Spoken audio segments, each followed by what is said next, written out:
क्या कहते हैं,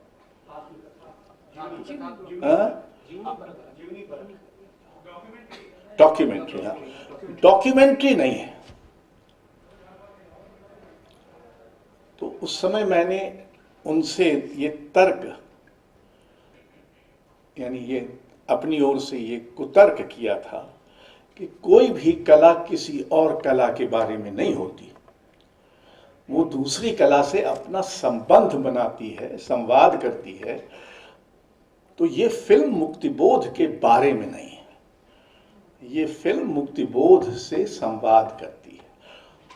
और फिल्म की अपनी हैसियत है।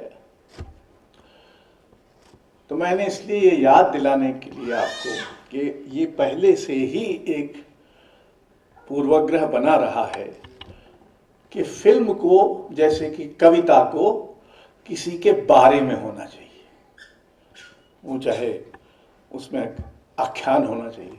अब आपने कल सिद्धेश्वरी देखी, उसमें कोई आख्यान नहीं है, थोड़ा बहुत बीच बीच में झलकें मिलती हैं कि कैसा जीवन था, लेकिन जो बनारस की गलियां और उनका जो स्थापत्य है और उनके बीच जो इस तरह का एक भव्य गायिका जन्म लेती है और आगे बढ़ती है, उसका इतना। और जैसा मैंने कल कहा था कि मणिकौल ध्रुपद के बड़े प्रेमी थे, बल्कि ध्रुपद में मेरी दिलचस्पी का बहुत बड़ा जिम्मा मणिकौल का है। उन्हीं के कहने पर और उन्हीं के सुझाए रास्ते पर चलते हुए हमने मध्य प्रदेश में ध्रुपद केंद्र स्थापित किया। वही उस्ताद जिया मोइनुद्दीन डागर और जिया फरीदुद्दीन डागर को गुरु के रूप में वहां लाए। तो मणिकौल चित्र भी बनाते थे।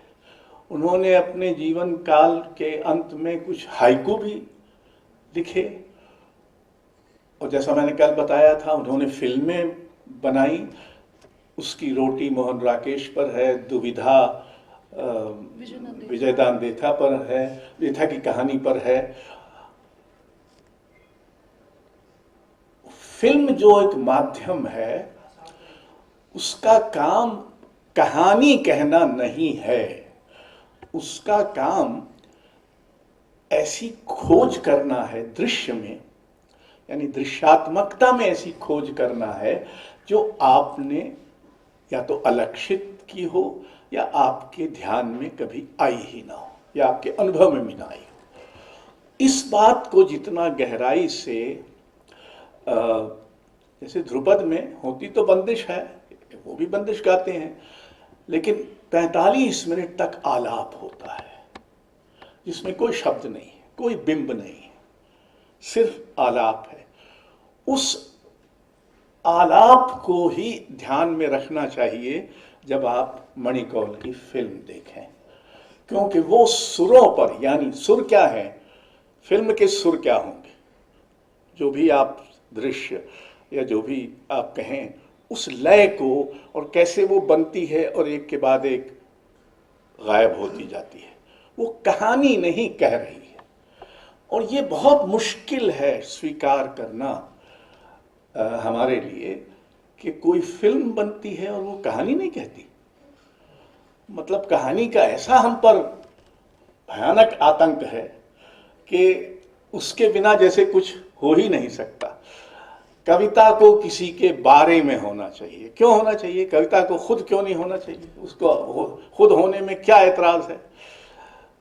लेकिन बहरहाल ये व्यापक प्रश्न पर आपके ध्यान में इसलिए ला रहा हूं कि इस माहौल में जिसमें हम ऐसे लोगों पर विचार कर रहे हैं जिन्होंने लीक से हटकर, मैंने अपने आरंभिक उसमें कहा था कि सबसे आधुनिक विधा हमारे समय की, बहुत समय तक, अब तो और भी आ गई हैं, लेकिन वो सब उसी के प्रकार हैं, यानी फिल्म के ही प्रकार हैं आजकल।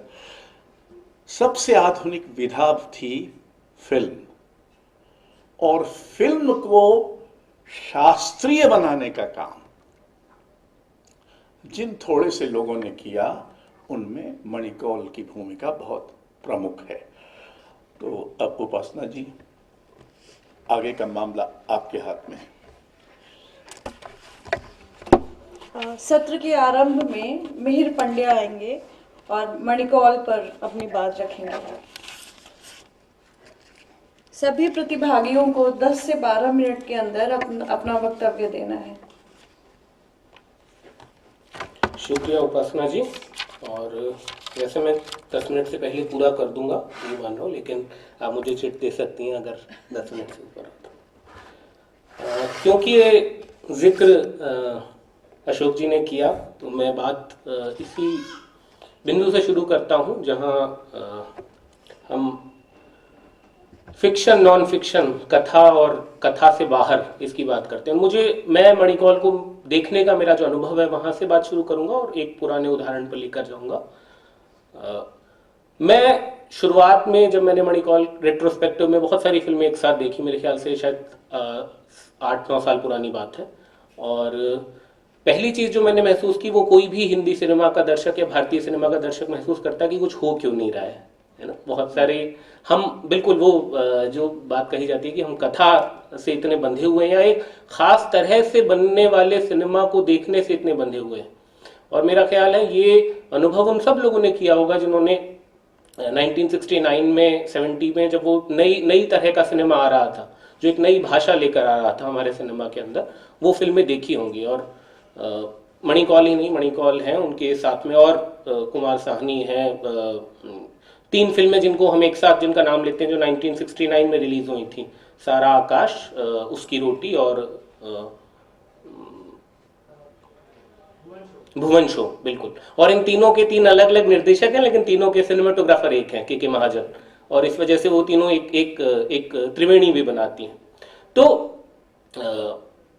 कोई भी दर्शक जो भारतीय सिनेमा की परंपरा पे, मेलोड्रामा पे, बढ़ा चढ़ा के चीजों को दिखाए जाने का, या हर चीज को समझा देने का, या हर चीज का अर्थ पहले से दे दिए जाने का सिनेमा देखने का आदी है, उसको एक झटका लगता है मणिकौल की फिल्में देखकर। और दूसरा अनुभव यह है कि जब हम फिक्शन, नॉन फिक्शन की बात करते हैं, या हम बंटवारा करते हैं कि ये फिक्शन फिल्म है, ये डॉक्यूमेंट्री फिल्म है, वो बंटवारा मणिकौल की फिल्मों के अंदर बहुत धुंधला हो जाता है। मैं वो रेखा नहीं खींच पाता कई बार मुझे। और मैं एक तरह से स्वीकारोक्ति के लहजे में भी कह रहा हूं, मुझे ध्रुपद या सिद्धेश्वरी या उनकी जो गैर कथात्मक फिल्में कही जाएंगी, वो ज्यादा मुझसे संवाद करती हैं, वो मुझे ज्यादा कथा सुनाती हैं, मुझे ऐसा लगता है। और इनको गैर कथात्मक हम कैसे कह सकते हैं, ये भी सवाल है, क्योंकि यहाँ पे मेरे एक मित्र जिन्होंने काशीनाथ सिंह के गैर कथात्मक साहित्य के लिए एक शब्द गढ़ा था कि हम उसको गैर कथात्मक नहीं कह सकते, हम उसके लिए गल्पेतर गल्प शब्द का इस्तेमाल करें।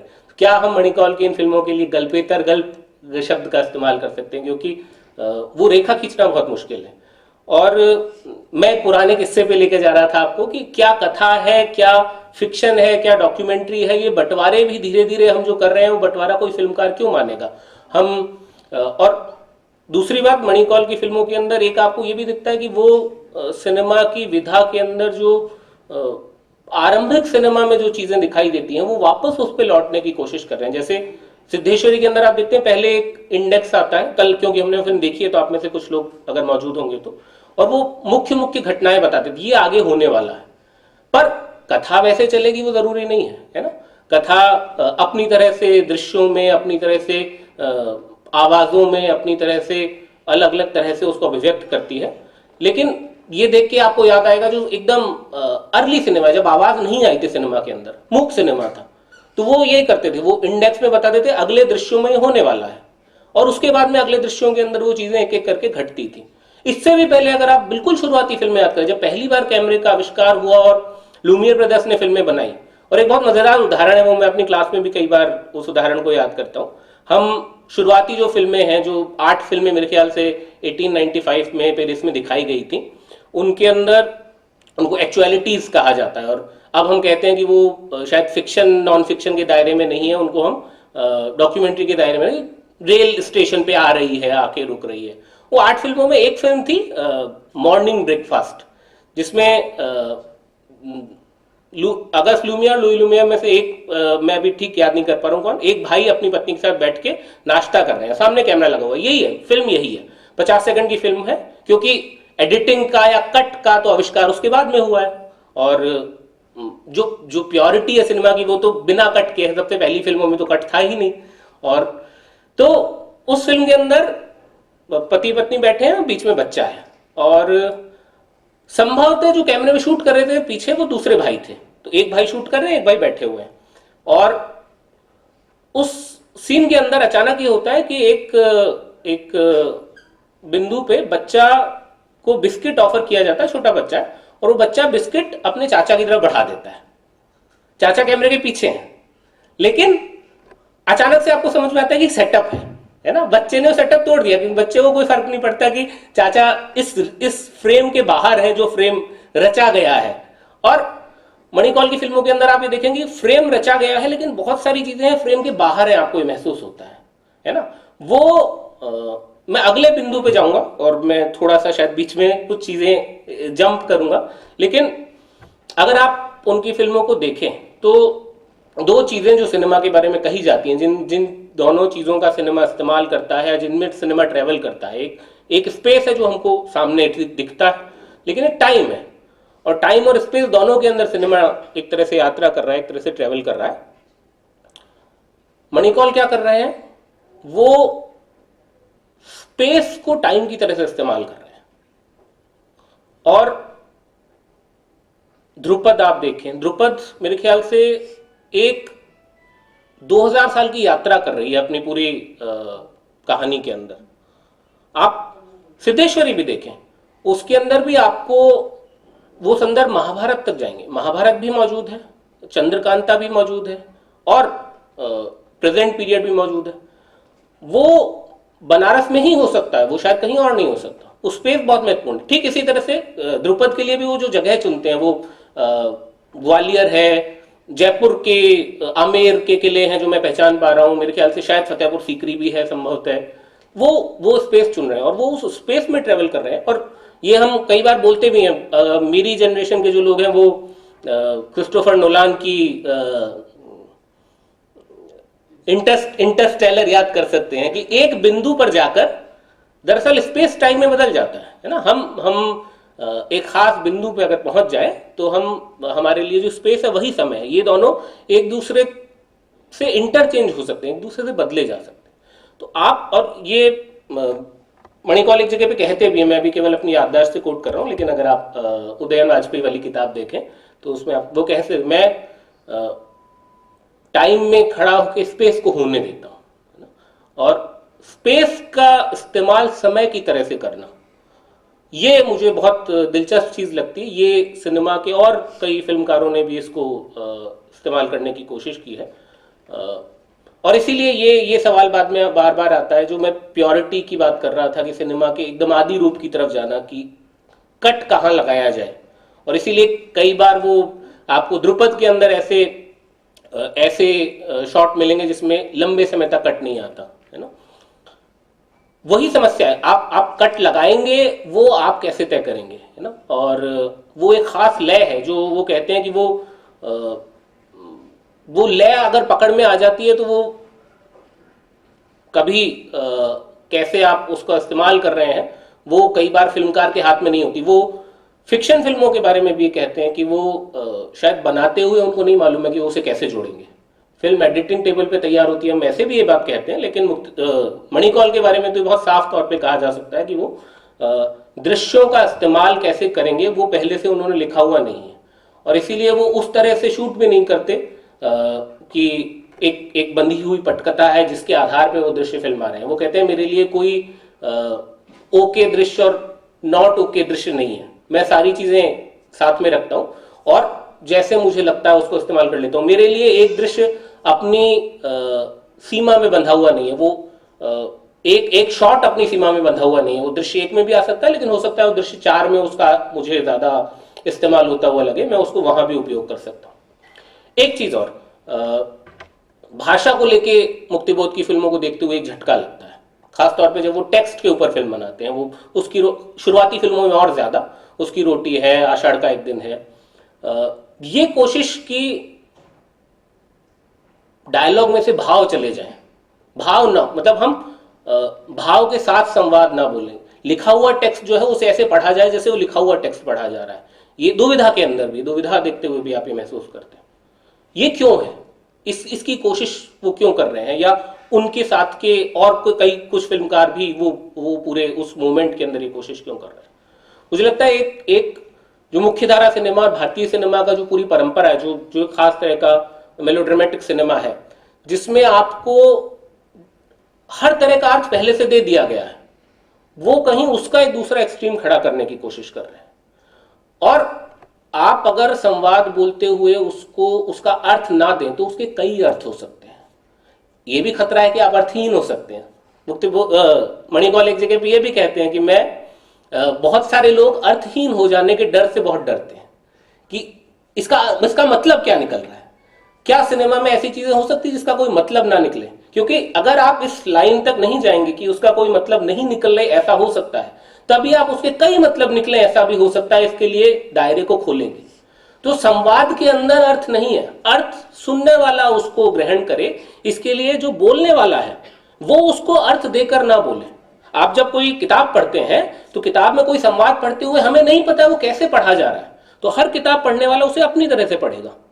और इसीलिए मतलब सिनेमा साहित्य के मुकाबले कमतर विधा है, बहुत सारे लोग ये मानने लगते हैं, क्योंकि सिनेमा में आपको अर्थ पहले से मिल रहा है। क्या एक ऐसा सिनेमा भी बनाया जा सकता है जो उसी प्योरिटी पे जाए, जो आपको पहले से अर्थ ना दे, आप उस अर्थ को ग्रहण करें अपने तरह से, है ना। किरदार चयन करते हुए भी वो इस बात को कहते हैं कि मैं कोई छवि के आधार पे किरदार नहीं चुनता, या मैं उस अभिनेता से भी उतना ही आकर्षित हूं जितना उस किरदार से। वो किरदार नहीं प्ले कर रहा है। दो शब्द जो मेरे ख्याल से अशोक जी भी उसका जिक्र करके निकले, मेरे किरदार मेरे अभिनेता किसी किरदार को रिप्रेजेंट नहीं करते, वो प्रेजेंट करते हैं, है ना। वो उनको वो किरदार बनना नहीं है, वो खुद उस किरदार को कैसे एक तरह से महसूस कर रहे हैं वो उनको पर्दे पे दिखाना है। इसलिए और इस बात को कॉन्शियसली आपको महसूस भी करवाते हैं, और समय में यात्रा करते हुए भी वो आधुनिकता या आधुनिक समय में मौजूद है, ये चीज अपने दर्शक को भूलने भी नहीं देते। मैं दोनों फिल्मों की जिनका मैंने जिक्र किया, द्रुपद भी और सिद्धेश्वरी भी, उनके अंतिम दृश्य की तरफ आपको ले जाना चाहूंगा। सिद्धेश्वरी में आखिरी दृश्य के अंदर मीता वशिष्ठ अपने उस रूप में आ जाती हैं जिस रूप में वो हैं, है ना। वो आपको एहसास करवाते हैं कि ये जो हम एक खास इस समय से निकल के किसी और समय में यात्रा कर रहे थे, असली समय क्या है वहां पे वापस आपको ले आते हैं। आप वो वही कर रहे हैं जो बच्चा कर रहा है, वो तोड़ देते हैं उस छद्म को तोड़ देते हैं जो उन्होंने ही रचा है पिछले 1.5 घंटे में। ठीक इसी तरह से आप अगर द्रुपद देखें, द्रुपद बिल्कुल एक दूसरी समय में आपको ले जा रही है। वो कला का जन्म जहां से हुआ, आदिवासी कला, शास्त्रीय कला के अंतर हुए, फिर मध्यकाल, पूरा वो ट्रेवल कर रही है। और एक किरदार आपको दिया गया है जो आपको उस ट्रेवल पे ले जा रहा है, जो विनोद नागपाल ने सूत्रधार का किरदार प्ले किया है। और जहां पे भी इवन जहां पे वो द्रुपद का गायन चल रहा है, वहां पे भी वो आपको एक कोने में वो सूत्रधार का किरदार बैठा हुआ दिखाई देगा, जिसे आप 3-4 मिनट तक शायद नोटिस ही नहीं करेंगे। फिर आप नोटिस करेंगे अच्छा ये किरदार बैठा हुआ है। अंतिम दृश्य के अंदर वो अचानक से उस स्पेस से बहुत दूर से एक शॉट है जहां पे वो खत्म होता है, और वहां पे डागर साहब की आवाज आती है कि हमने कुछ शायद गलतियां भी की, और ये आज का जो युवा है वो उससे उतना जुड़ा नहीं है, अब हम इसे खोलने की कोशिश कर रहे हैं। वो बैकग्राउंड में उनकी आवाज आती है। लेकिन ये आखिरी शॉट नहीं है, यहाँ पे खत्म नहीं होती फिल्म। उसके बाद में एक लॉन्ग शॉट है ना, जो बंबई शहर का है। वापस आपको उस जमीन पर लेकर आते हैं, और वो उस पूरी कथा को जो उन्होंने एक दस्तावेजी फिल्म में रची उसको तोड़ते हैं, और फिर उसके बाद में धीरे धीरे वो शहर के ऊपर एक विजुअल घूमता रहता है। बंबई शहर जैसा है, बंबई शहर वैसा आपको दिखाई देता है, और आप एहसास करते हैं कि ये दुनिया इसी दुनिया में मौजूद है, वो द्रुपद की दुनिया है ना। आप इस आधुनिक समय से जिससे निकाल के आपको कहीं और ले गए, वापस वहां लेकर आते हैं। मेरा कितना समय बचा है? आपका समय खत्म हो चुका है। अच्छा, मैं 1 मिनट और ले सकता हूँ बस? ठीक है। मैं बस ये कहना चाहूंगा, कई बार मणिकौल को देखते हुए ये भी हमें लगता है कि वो एक निर्वात में है, उनके जैसा कोई पहले नहीं हुआ, उनके बाद में उनके जैसा कोई नहीं हुआ। लेकिन यहाँ पे मैं ये कहना चाहूंगा कि कई मेरे दौर के, आपके दौर के फिल्म मेकर भी हैं जिनके अंदर मणिकौल अलग अलग तरह से अभिव्यक्त होते हुए हमें दिखते हैं। जैसे गुरविंदर सिंह पंजाबी फिल्म मेकर है हमारे दौर के, बहुत अच्छे। मुझे वो इसलिए बहुत आकर्षक लगते हैं क्योंकि मणिकौल पे कई बार ये आरोप लगाया जाता है कि वो अराजनैतिक फिल्में बना रहे थे, वो अपने समय से संवाद नहीं कर रहे थे, किसी और समय के बारे में बात कर रहे थे। गुरविंदर सिंह मणिकौल की सिने भाषा लेकर घोर राजनीतिक फिल्में बना रहे हैं। अगर आप अंधे घोड़े का दान देखें, वो जिस तरह से पंजाब की पूरी दलित अभिव्यक्ति को सामने लेकर आती है, या जिस तरह से आप चौथी कूट देखें जो बाकायदा 1980s का जो पंजाब का पूरा समय है उसको हमारे सामने लेकर आती है, तो वो अभिव्यक्ति यहाँ पे मौजूद है। चैतन्य तम्हाणे जिस तरह की फिल्में बना रहे हैं, कोर्ट की अगर आप सिने भाषा देखें, और उनकी नई फिल्म तो एक शास्त्रीय गायक के ऊपर ही है, द डिसाइपल, जो पिछले साल आई है, तो कोर्ट की सिने भाषा देखें, वो कोर्ट में भी वही कोशिश है जो मणिकौल कर रहे हैं। वो एक खास तरह की निरपेक्षता में आपको लेके जाना चाहते हैं। विजुअल जो है वो आपको अर्थ नहीं देगा, और इसी वजह से आप कोर्ट के किसी भी अलग अलग किरदार से आइडेंटिफाई कर सकते हैं।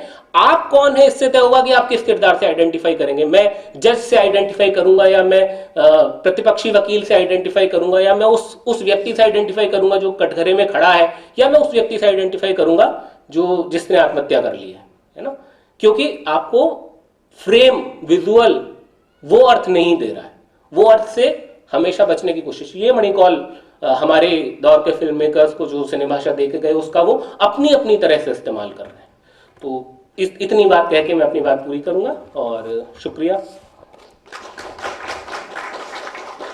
बहुत धन्यवाद वीर जी।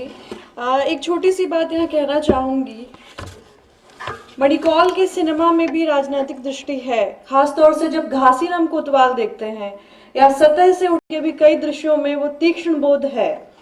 अब विनीत कुमार जी आएंगे और ध्वनि पर अपनी बात रखेंगे।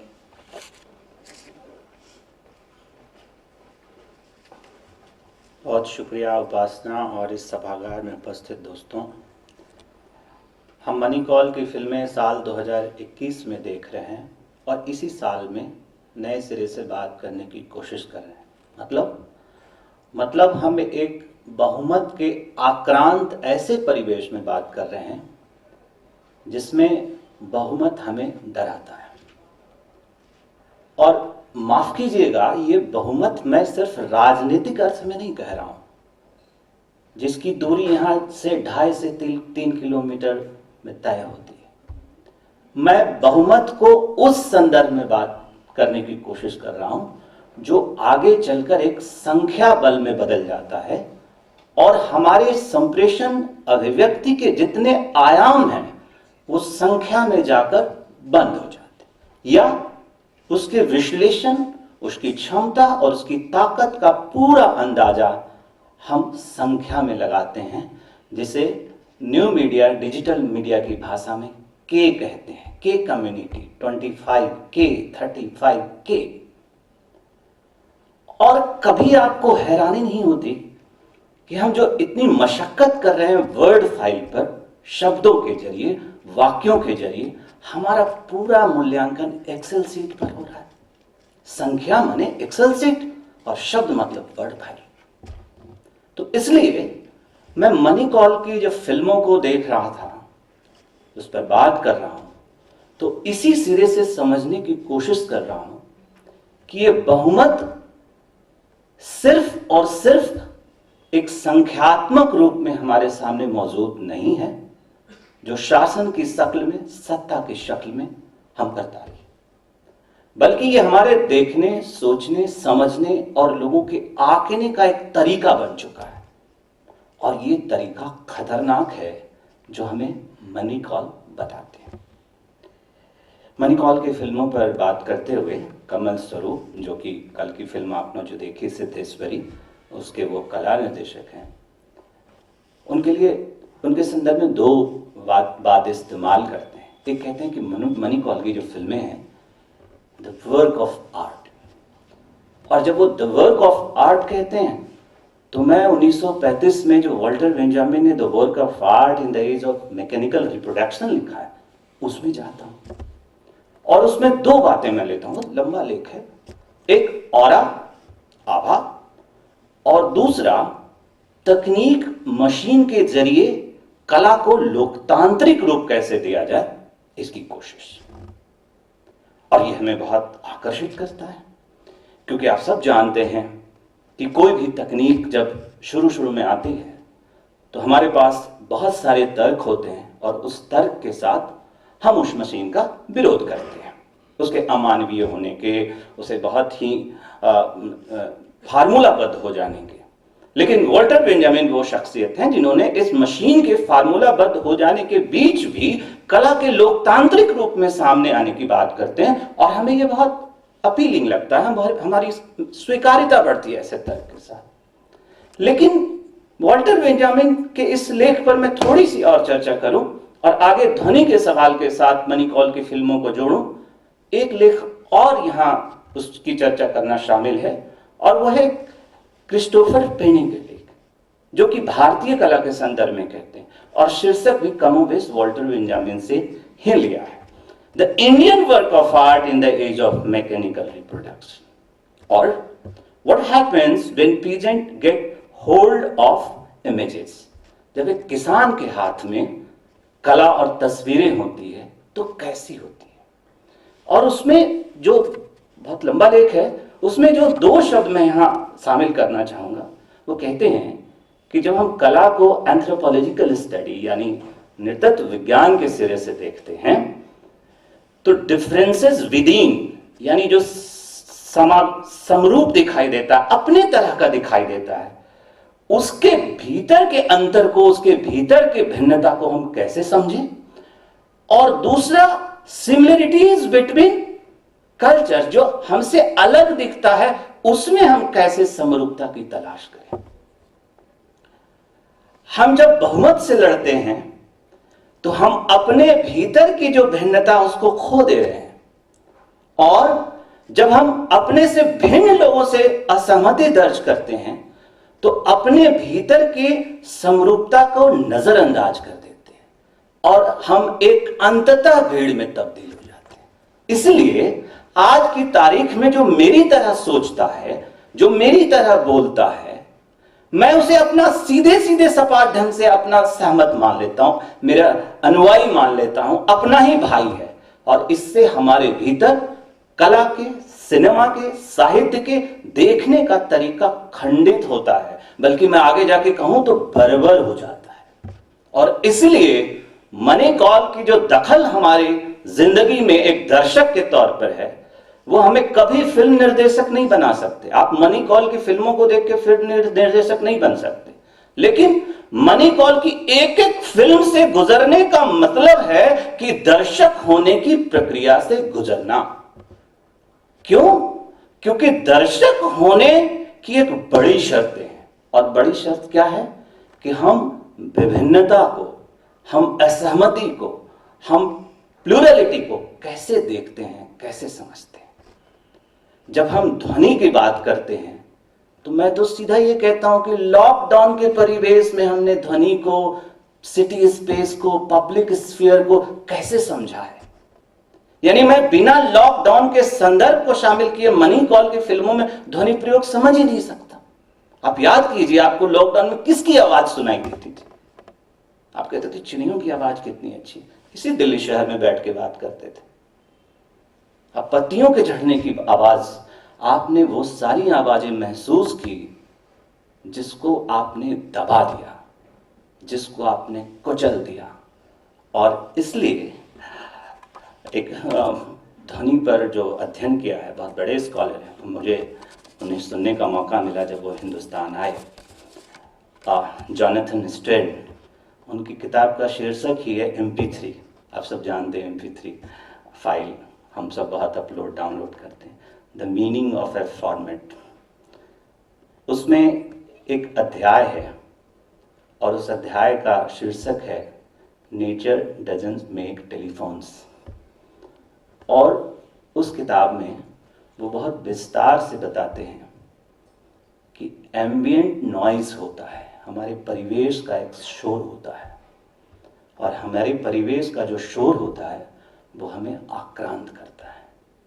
कई कॉरपोरेट दफ्तरों में हमारी निजता का सम्मान करते हुए और निजता के नाम पर बंद हो जाने के लिए दोनों तरह के दफ्तर हैं। कभी आपने दफ्तर की बनावट पर गौर किया है? बॉस केबिन में होता है और इस देश के सबसे बड़े चैनल ने सारे केबिन तोड़ दिए हैं, जिससे लगेगा कि बड़ा ही लोकतांत्रिक जगह है ये। बॉस भी उसी जगह बैठ रहा है हॉल में, सबॉर्डिनेट भी वहीं बैठ रहे हैं, इंटर्न भी वहीं बैठ रहे हैं, आपको लगेगा बहुत ही लोकतांत्रिक जगह है। लेकिन मैं उस चैनल के जो वीडियो ऑडियो फाइल है उसको एडिटिंग मशीन पर डालता हूँ और मैं मनी कॉल की फिल्मों को भी इंपोर्ट करता हूँ, जो फाइल होते हैं वीडियो ऑडियो। और जैसे ही आप किसी फाइल को इंपोर्ट करेंगे एडिटिंग मशीन पर, वो ट्रैक में विभाजित हो जाएगा, ऑडियो ट्रैक, वीडियो ट्रैक। और मनी कॉल की फिल्में अगर मैं कह रहा हूं लोकतांत्रिक है तो इसलिए नहीं कह रहा हूं कि मैं शब्दों के जरिए जा रहा हूं, मैं उसी तकनीक के जरिए जा रहा हूं जिसके अमानवीय होने का खतरा और ठप्पा उस पर है। तो क्या होता है मनी कॉल की फिल्मों को जब हम एडिटिंग मशीन में डालते हैं और वो ऑडियो ट्रैक और वीडियो ट्रैक में विभाजित होता है। ऑडियो ट्रैक में बहुत सारे पैचेज आपको दिखाई देंगे। मसलन यदि आप सिद्धेश्वरी देखें, ध्रुपद देखें, सदा से ऊपर उठता हुआ आदमी देखें, तो उसमें ऑडियो पैचेज बहुत हैं, जोड़। न्यूज चैनलों में इसको सिर दर्द माना जाता है, क्योंकि जितने पैचेज उसमें होंगे, जितना जोड़ होगा, उतना ही ज्यादा आपको एडिटिंग करनी पड़ेगी। 10-10 सेकंड के, 20-20 सेकंड की जितनी बाइट लगेगी, उतना ही आपका सिर दर्द बढ़ जाएगा, उतनी ही आपकी जवाबदेही बढ़ जाएगी, उतना ही अर्थ विन्यास बदल जाएगा। मनी कॉल की फिल्मों में बहुत पैचेज हैं ऑडियो लेवल पे, ध्वनि के स्तर पर। और वो पैचेज क्या हैं? आप गौर करेंगे, वो पैचेज अलग अलग सर्किट की आवाजें हैं, प्रकृति की आवाज है, परिवेश की आवाज है, और सबसे ज्यादा गतिविधियों की आवाज है। सतह से ऊपर उठता हुआ आदमी में जो व्यक्ति है, वो बाल्टी से पानी निकाल रहा है कुएं से, और निकाल रहा है उसकी आवाज है, और पैर पर डाल रहा है उसकी आवाज है। लेकिन जब वो सीढ़ियों से चढ़ता हुआ उसे लेके, जिसमें सबसे ज्यादा श्रम है, उसमें आवाज नहीं है, श्रम की कोई आवाज नहीं है वहां। और इसके पहले का जो श्रम है उसमें आवाज है। तो आप मनी कॉल की फिल्में जब देखते हैं और ध्वनि और आवाज के सिरे से उस पर सोचते हैं, तो आपके जहन में पहला सवाल आता है, श्रम की कैसी आवाज होती होगी, मेहनत की कैसी आवाज होती होगी, थकान की आवाज क्या होती है, उदासी की आवाज क्या होती है, बेचैनी की आवाज क्या होती है। और आप आवाज के सिरे से जब मनी कॉल की फिल्मों को देखते हैं, तो मिहिर ने जैसा बताया कि तब दृश्य बहुत महत्वपूर्ण नहीं हो जाते। मनी कॉल यही तो करते हैं कि जो केंद्र में है और वो दादा बन के केंद्र में बैठा, उसको हटाओ। सिनेमा में विजुअल्स दादा बनता है कि मैं ही हूं और मुझे ही देखो और समझो, कहानी भी मैं हूं, संवाद भी मैं हूं, अर्थ भी मैं हूं। कहते हैं ना, साइड रहो थोड़ा। और इसलिए आप देखते हैं कि जब आलाप लिए जाते हैं, जब शास्त्रीय संगीत अपने चरम पर होता है, कोई बच्चा रो जाता है, बकरी मिमियाने लग जाती है। ध्रुपद में देखिए, आप अपने परिवेश में किसी को शास्त्रीय संगीत का गायन करते देखिए, वह सुनिश्चित करता है कि किसी भी तरह की आवाज नहीं होनी चाहिए, किसी भी तरह का शोर नहीं होना चाहिए। लेकिन आप मनी कॉल की फिल्मों में देखिए, जहां जहां सबसे ज्यादा मतलब की बात कही गई है, वहीं पर कोई डिस्टर्बेंस है। सतह से ऊपर उठता हुआ आदमी में कला के तीसरे 3 क्षण पर जब बात हो रही है छत के ऊपर, आपको पीछे से लग रहा है कोई ड्रिलिंग मशीन चला रहा है। मैंने समझने की कोशिश की, वो ट्रेन की आवाज नहीं थी। आप सिद्धेश्वरी में देखिए, वो सबसे ज्यादा जब मतलब की बात कर रही होती कि नहीं चुप रहोगी, ये कोई गुलाम खाना नहीं है, आप देखते हैं वहीं आवाज होती है। जहां जहां सबसे जरूरी बात आपके हिसाब से लगती है, मनी कॉल वहां वहां एक ऐसी आवाज शामिल करते हैं जो आपको लगता है शोर है। इसका मतलब है कि मनी कॉल हमें नए सिरे से उपयोगी स्वर या ध्वनि, शोर, संगीत समझने की सलाहियत देते हैं। 1 मिनट बस पास। और इसलिए हम ये समझ पाते हैं कि जिसे हम शोर कहते हैं, क्या वो शोर है? शास्त्रीय संगीत के बीच बच्चा आ जाता है, क्या उसको म्यूट नहीं कर सकते? हम तो कर देते हैं म्यूट, किसी की भी आवाज को कर सकते हैं। लेकिन आप देखेंगे कि मनी कौल ने जिससे सबसे ज्यादा मोहब्बत की, सबसे ज्यादा इश्क फरमाया, उसको सबसे ज्यादा अपने सिनेमा में ठिकाने पर लगाते हैं, बताते हैं कि ये जो इश्क है ना, ये बहुत अपने आप में लोकतांत्रिक होता है, बिना लोकतांत्रिक हुए आप इश्क कर ही नहीं सकते। तो मनी कौल ने सबसे ज्यादा इश्क शास्त्रीय संगीत से किया, लेकिन बीच में बच्चे की रोने की आवाज भी वही है, बकरी के मिमियाने की भी आवाज वही है। और इसका मतलब है कि वो तय करते हैं, एक दर्शक के तौर पर आपके भीतर एक सलाहियत पैदा करते हैं कि विवेक, तर्क, सहमति, असहमति का हमारे जीवन में संतुलन और अनुपात कैसा। आप देखिए ना, जिसे न रंग की, न रस की, न गंध की, न राग की समझ है, वो सबसे ज्यादा नियमावली बनाने में लगा हुआ है। और एक व्यक्ति जिसको सबसे ज्यादा शास्त्रीय संगीत की समझ है, वो उसमें व्यवधान पैदा करने वाले शोर आवाज पैदा कर रहा है। इसलिए आखिरी बात मैं यहां पर कहना चाहूंगा कि हम जिस दौर में बात कर रहे हैं ध्वनि की, उसमें हमारे पास डॉल्बी डिजिटल साउंड है, हमारे पास वो मोबाइल है, तकनीक के स्तर पर सबसे ज्यादा 5G गति है।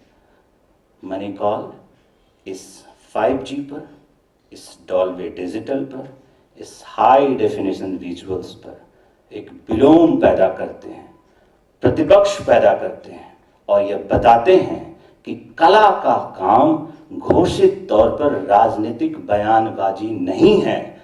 इसलिए जब उन्हें एपॉलिटिकल कहा जाता है, तो इसका मतलब यह नहीं कि उनकी कोई राजनीतिक दृष्टि नहीं रही होगी, इसका मतलब यह रहा होगा कि ये फौरी तौर पर, जितनी जल्दीबाजी में हम टमाटर और फ्रेंच बीन खरीदते हैं, उतने जल्दीबाजी से राजनीतिक स्तर के बयानबाजी नहीं होते। इसलिए आप देखते हैं बहुत बोलते हुए, बहुत लिखते हुए, बहुत दिखते हुए भी लोग कोई ऐसा प्रभाव दर्शक या पाठक के भीतर पैदा नहीं कर पाते कि दर्शक या पाठक उठकर खड़ा हो कि हाँ, मेरे साथ गलत हो रहा है। वो उसे एक बौद्धिक चारे के रूप में हजम कर जाता है, जज्ब कर जाता है, क्योंकि उसके लिए वो खुराक है, उसके लिए वो चेतना नहीं है जो उसके भीतर उबाल पैदा करे। इसलिए दोस्तों, मैं आखिरी बात यह कहने की कोशिश कर रहा हूं कि हम जिस दौर में ये सारी बातें कर रहे हैं, मनी कौल की कला और उनका सिनेमा के प्रति जो रुझान, शास्त्रीय संगीत के प्रति जो समझ है, वो कोई इश्तिहार की तरह नहीं छपने की बात करते हैं, कोई बयानबाजी नहीं है। और मैं कुंवर नारायण के शब्दों को यहाँ शामिल करूँ, एक शब्द से, जो कुमार जी में लिखते हैं कि हर रचनाकार का एक प्रति समय होता है, यानी जिस समय में वो जी रहा होता है उसके आगे या पीछे का समय होता है, आवाजाही करता हुआ समय होता है। 4वीं शताब्दी में जाते हैं कुंवर नारायण, और मनी कौल कहाँ जाते हैं? मिहिर को सुना आपने, और उपासना और हमारे बाकी श्रोता बताएंगे। तो ये जो शब्दों की, इस जो परिवेश की जो आवाजाही है, यही एक रचनाकार का प्रति समय है, जो नियमावली तय करने वाले से कहता है कि संख्या बल से चुनावी व्यवस्था चलती है, समाज और कला की दुनिया इससे निर्बंध है, निर्मुक्त है। इसलिए आप सब टेलीविजन स्क्रीन और सिनेमा स्क्रीन पर जो देखते हैं, वो दरअसल इसी संख्या बल की किसी न किसी रूप में अभिव्यक्ति है। और मनी कौल कहते हैं ये अभिव्यक्ति दर्शक को समझ आनी चाहिए। बहुत बहुत शुक्रिया।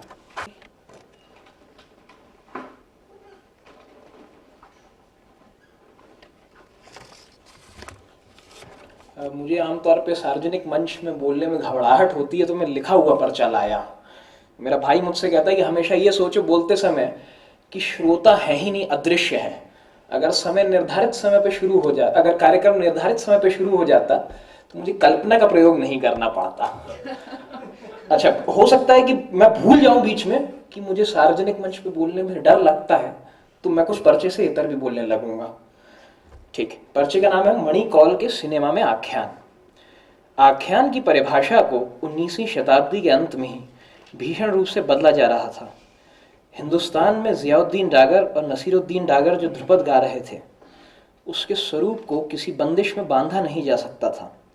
शोपा ने संगीत को कोई विशिष्ट निर्धारित स्वरूप दिए बिना ही उसमें अपने देश पोलैंड और अपनी खुद की धुनों को 5-10 मिनट की छोटी कृतियों में प्रस्तुत किया था।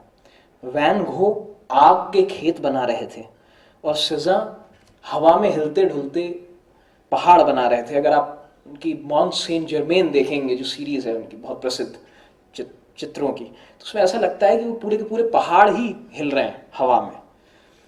चीन और जापान की 12वीं और 13वीं शताब्दी की चित्रकला में एक रैखिक आख्यान का स्थगन पहले ही आ चुका था। यह सब बतौर भूमिका इसलिए बता रहा हूँ क्योंकि जिनकी कला के बारे में बात हो रही है वे खुद भी फिल्मों से ज़्यादा पेंटिंग और संगीत को उद्धृत करते थे। महाभारत में एक रैखिक आख्यान का स्वरूप सबसे मौलिक रूप से स्थगित किया गया है। मौलिक इसलिए क्योंकि एक रैखिक आख्यान की रीढ़ होती है एक रैखिक समय। महाभारत के आख्यान में एक साथ कम से कम 3 से 4 समय चलते हैं। क्योंकि फिल्म का प्रादुर्भाव पश्चिम में हुआ था, इसीलिए उस पर आज भी ज़्यादातर ऐसे आख्यान का प्रभुत्व है। ऐसे आख्यान के एक रैखिक होने का उद्देश्य किसी समाधान तक पहुंचना होता है। समाधान की खोज तब होती है जब यह माना जाता है कि प्रकृति में या समाज में कोई स्थायी समाधान संभव हो सकता है। यह केवल वह व्यक्ति मान सकता है जिसे लक्ष्य हो कि समाज या प्रकृति में कोई विकृति है जो उससे यानी उस व्यक्ति से निरपेक्ष है। ना ही वह व्यक्ति उस विकृति का कारण है, ना ही वह उस विकृति का हिस्सा है। यह व्यक्ति मौजूदा विकृति को खत्म कर सकता है, ऐसा उसे प्रतीत होता है। समय के साथ प्रयास करने से एक स्थायी बदलाव लाया जा सकता है। यहीं से एक रैखिक आख्यान निकलता है। जाहिर है यह विचार सबसे पहले यहूदी धार्मिक दृष्टि में आया था और यही विचार दुनिया के कई महान धर्मों में व्याप्त है। ये अभी मिहिर जी ने स्पेस की बात की, तो उसमें एक शॉट होता है फिल्मों में जिसको पर्सपेक्टिव कहते हैं, कि आप एक ऐसा शॉट लें कि मान लीजिए पेड़ों की कतार है, तो उसके बीच में खड़े होकर आप एक शॉट लें, तो जो गणित का सिद्धांत है कि 2 समानांतर रेखाएं अनंत में मिल जाती है, तो ऐसा प्रतीत होता है कि वो मिल गई हैं। उसको रेजोल्यूशन माना जाता है। मणिकौल की फिल्मों में, कल अपन ने सिद्धेश्वरी देखी, उसमें आप देखेंगे कि वो पर्सपेक्टिव शॉट लेने से बचते हैं। बल्कि वो एक उदाहरण एक बार हम लोग टहल रहे थे तो मुझे दे रहे थे कि उनने कहा कि एक शॉट तुम सोचो कि कैमरा लगा हुआ है, कोई जिस पेड़ का तना मोटा होता, आम का पेड़ या नीम का पेड़, तो किसी पेड़ की जो छाल है उस पर जूम करो और कैमरे को थोड़ी देर तक छोड़ दो। थोड़ी देर के बाद उस पेड़ की संज्ञा खत्म हो जाएगी। फिर उसको बाहर लो, कैमरे को जूम आउट करो। जब आपको समझ में आएगा कि ये नीम का पेड़ है, तब आपके लिए उस शॉट में पहली बार वो नीम का पेड़ होगा, उसके पहले नहीं था। तो रेजोल्यूशन से बचते थे वो, उसमें स्पेस कभी। और बाय द वे ये आइडिया उनको मिनिएचर पेंटिंग से आया था। जो कल एक बात चल रही थी जगदीश स्वामीनाथन जी की पेंटिंग की, कि वो उनमें ऐसा लगता है कि वो पहाड़ हवा में तैर रहा है। जो भी वो अगर ध्यान से देखा जाए, समझने का तो अच्छा तरीका, लेकिन ध्यान से देखा जाए तो वो एक्सिस टेढ़ी है। ये एक्सिस टेढ़ी का इस्तेमाल मिनिएचर पेंटिंग में होता है, वेस्टर्न पेंटिंग में नहीं था। हम टेढ़ी एक्सिस से स्पेस को क्रिएट करते हैं मिनिएचर पेंटिंग में। बहुत प्रसिद्ध एक मिनिएचर पेंटिंग है जिसमें शिकार दिखाया गया है, तो उसको आप जरूर देखिए, क्योंकि उसमें क्या है, एक जगह शेर है, एक जगह उसके पीछे घुड़सवार भग रहे हैं, कुत्ते भी हैं, फिर कहीं रानी कहीं और बैठी हुई है। तो वो सब टेढ़ी एक्सिस के प्रयोग से किया है। ठीक, जब कला एक रैखिक होने से बचती है तब आख्यान थोड़ा ज्यादा जटिल और समाधान रहित होने की तरफ बढ़ जाता है। आख्यान से यह उम्मीद करना कि सब लोग उसे एक जैसा ही समझेंगे भी कला के सामने बड़ा प्रश्न रहा है। महान कला का गुण होता है कि उसे अलग लोग अलग तरह से समझ पाते हैं, अलग अनुभव कर पाते हैं, और वह कलाकृति अलग भाव पैदा कर पाती है। इसलिए महान कला समाधान देने से गुरेज करती है और प्रकृति में समय के बहाव को प्रगति के बहाव की तरह देखने से बचती है। गैब्रियल गार्सिया मार्क्वेज अपने उपन्यास 100 Years of Solitude के फिल्म में रूपांतरण के प्रति बेहद नाउम्मीद थे। वे सोचते थे कि हर पाठक उर्सुला या ओरेलियानो बुंदिया को अपने विशिष्ट रूप से अपनी कल्पना में रचता है, इसलिए हर पाठक के उर्सुला और ओरेलियानो बुंदिया अलग होते हैं। उन्हें एक फिल्म के दो अभिनेताओं में बांधना ठीक नहीं है। यह बात ठीक है अगर आपको लगता है कि किसी उपन्यास का फिल्म में रूपांतरण केवल फिल्म के माध्यम से उस उपन्यास के आख्यान को बताना है। एक बात तो यह कि ऐसा संभव नहीं है, क्योंकि आख्यान का जितना बड़ा हिस्सा किस्सा होता है उससे ज्यादा बड़ा हिस्सा भाषा होती है। वैसे भी यह विचार एक और स्तर पर गलत है, क्योंकि जैसे उपन्यास के मौलिक तत्व शब्द होते हैं, वैसे ही फिल्म के ध्वनि और दृश्य होते हैं। मणि कौल की एक बड़ी विचित्र बात यह थी कि उनसे पूछो आपकी पेन ड्राइव में, क्योंकि पेन ड्राइव में तो सारी फिल्में आ जाती हैं, उनकी तो अब इतनी बड़ी बड़ी पेन ड्राइव्स थी उस समय कि कुछ भी आ सकता था। तो उनसे होता क्या था कि कई बार बैठे रहते थे वो, तो कहीं कोई फिल्म दिखानी है तो मेरे पिताजी उनसे पूछते थे कि आप मणि आपके पास वो फिल्म है क्या, तो उनके पास कभी अपनी फिल्में होती ही नहीं थी। तो उसको उन्होंने पूछा कि आप पेन ड्राइव क्यों नहीं लेके चलते, तो उन्होंने कहा कि जो मटीरियल है 8 mm का, वो उस मटेरियल के बिना मैं फिल्म नहीं बना सकता, इसीलिए पेन ड्राइव वो लेके अपने साथ नहीं चलते थे। मतलब ये इसका उदाहरण मैं दे रहा हूँ, ये भी मटीरियलिटी की बात चल रही है, मौलिक तत्व। किसी भी कल्पनाशील कोई भी कल्पनाशील फिल्मकार किसी उपन्यास का रूपांतरण नहीं, उसका अपनी विधा में अवतरण करता है। मार्क्वेज की उम्मीद थोड़ी जागती अगर वे खुद को समक्ष पा सकते उस प्रचंड उपस्थिति के जो थे मणि कौल। जब मैंने पहली बार दुविधा देखी थी, मुझे लगा था कि यह समय को तोड़ने की कोशिश है।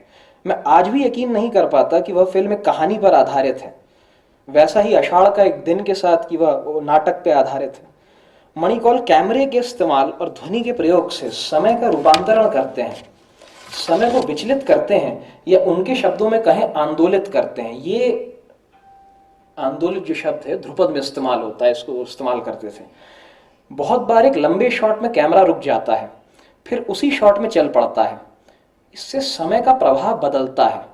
कई बार संगीत के प्रयोग से समय को छोटा बनाया जाता है और उसके तुरंत बाद शोर या खामोशी के प्रयोग से समय को फैला दिया जाता है। ये उदाहरण देते थे, वो एक टॉर्चर टेक्निक होती है जो कि केजीबी और बहुत सारे अमेरिका से ये सब इस्तेमाल करते हैं। वो टॉर्चर टेक्निक क्या होती है कि आप आदमी को बांध देते हैं कुर्सी पे और उसको लगातार कुछ शोर सुना है, जिस शोर का कोई अर्थ ना हो, तो उसको ऐसा लगता है कि एक्चुअल तो समय 1 घंटा बीता होता है, लेकिन उसको ऐसा लगता है कि वो घंटों घंटों से वहां पर बंधा हुआ है। तो उसका उदाहरण देते थे। यह तकनीक नई नहीं है। पॉल क्ले ने कैनवास के सफेद का इस्तेमाल कर स्पेस को बड़ा या छोटा किया था इससे भी पहले। महान वीणा वादक जिया मोइनुद्दीन डागर आलाप में समय को लंबा करके जोड़ झाले में समय को छोटा करने के उस्ताद थे, बल्कि समय को आंदोलित करने का विचार मणि कौल को संभवतः ध्रुपद से ही मिला होगा। जाहिर है कि यहाँ समय के आभास की बात हो रही है, किसी वस्तुनिष्ठ समय की नहीं। वैसे भी आइंस्टाइन के बाद तो वस्तुनिष्ठ समय की बात कहीं भी नहीं हो रही। इस तकनीक का सबसे अद्भुत उदाहरण है उनकी फिल्म नजर में। मैं थोड़ा सा 2 मिनट दीजिए। इस तकनीक का सबसे अद्भुत उदाहरण है उनकी फिल्म नजर में, जहां एक कमरे के भीतर के स्पेस के इर्द गिर्द अलग अलग समय बुने गए हैं। फ्रांसीसी उपन्यासकार लुई फर्दिनांद सलीन अपने लिखने के तरीके से लिखे शब्द और उससे जुड़े भाव में अंतराल पैदा किया करते थे।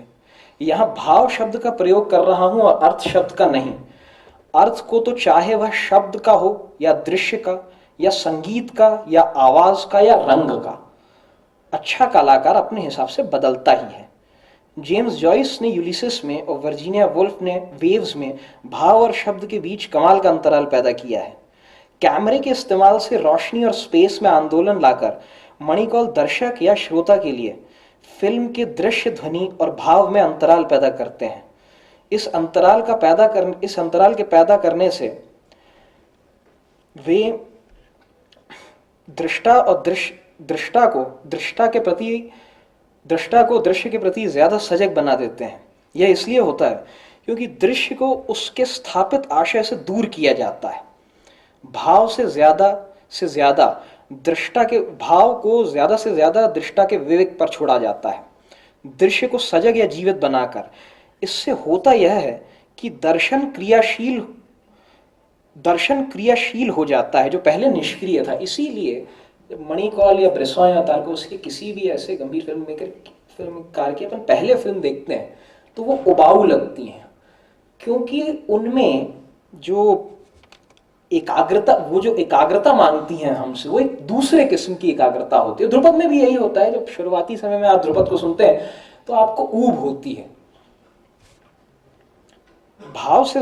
इससे फिल्म के संदर्भ में दृश्य केवल दृश्य नहीं, ध्वनि भी है। बस दृश्य के सजग बनने पर वह दृष्टा को भी ज्यादा सजग बनने पर मजबूर कर देता है। इस अतिरेक एकाग्रता का असर यह होता है कि फिल्म देखना उतना निष्क्रिय कर्म नहीं बचता जिसकी हमें आमतौर पर आदत होती है। पढ़ने की आदत की तरह, दूसरों को ध्यान से सुनने की आदत की तरह और खुद का मजाक उड़ाने की आदत की तरह सजग सिनेमा को देखने की आदत मुश्किल से डलती है। बल्कि आदत शब्द गलत है, इसे रियाज कहना चाहिए। अब है तो बहुत बड़ा, लेकिन समय समाप्त हो गया है। धन्यवाद। धन्यवाद आस्तिक। अब उस्मान खान जी अपनी बात आकर कहें।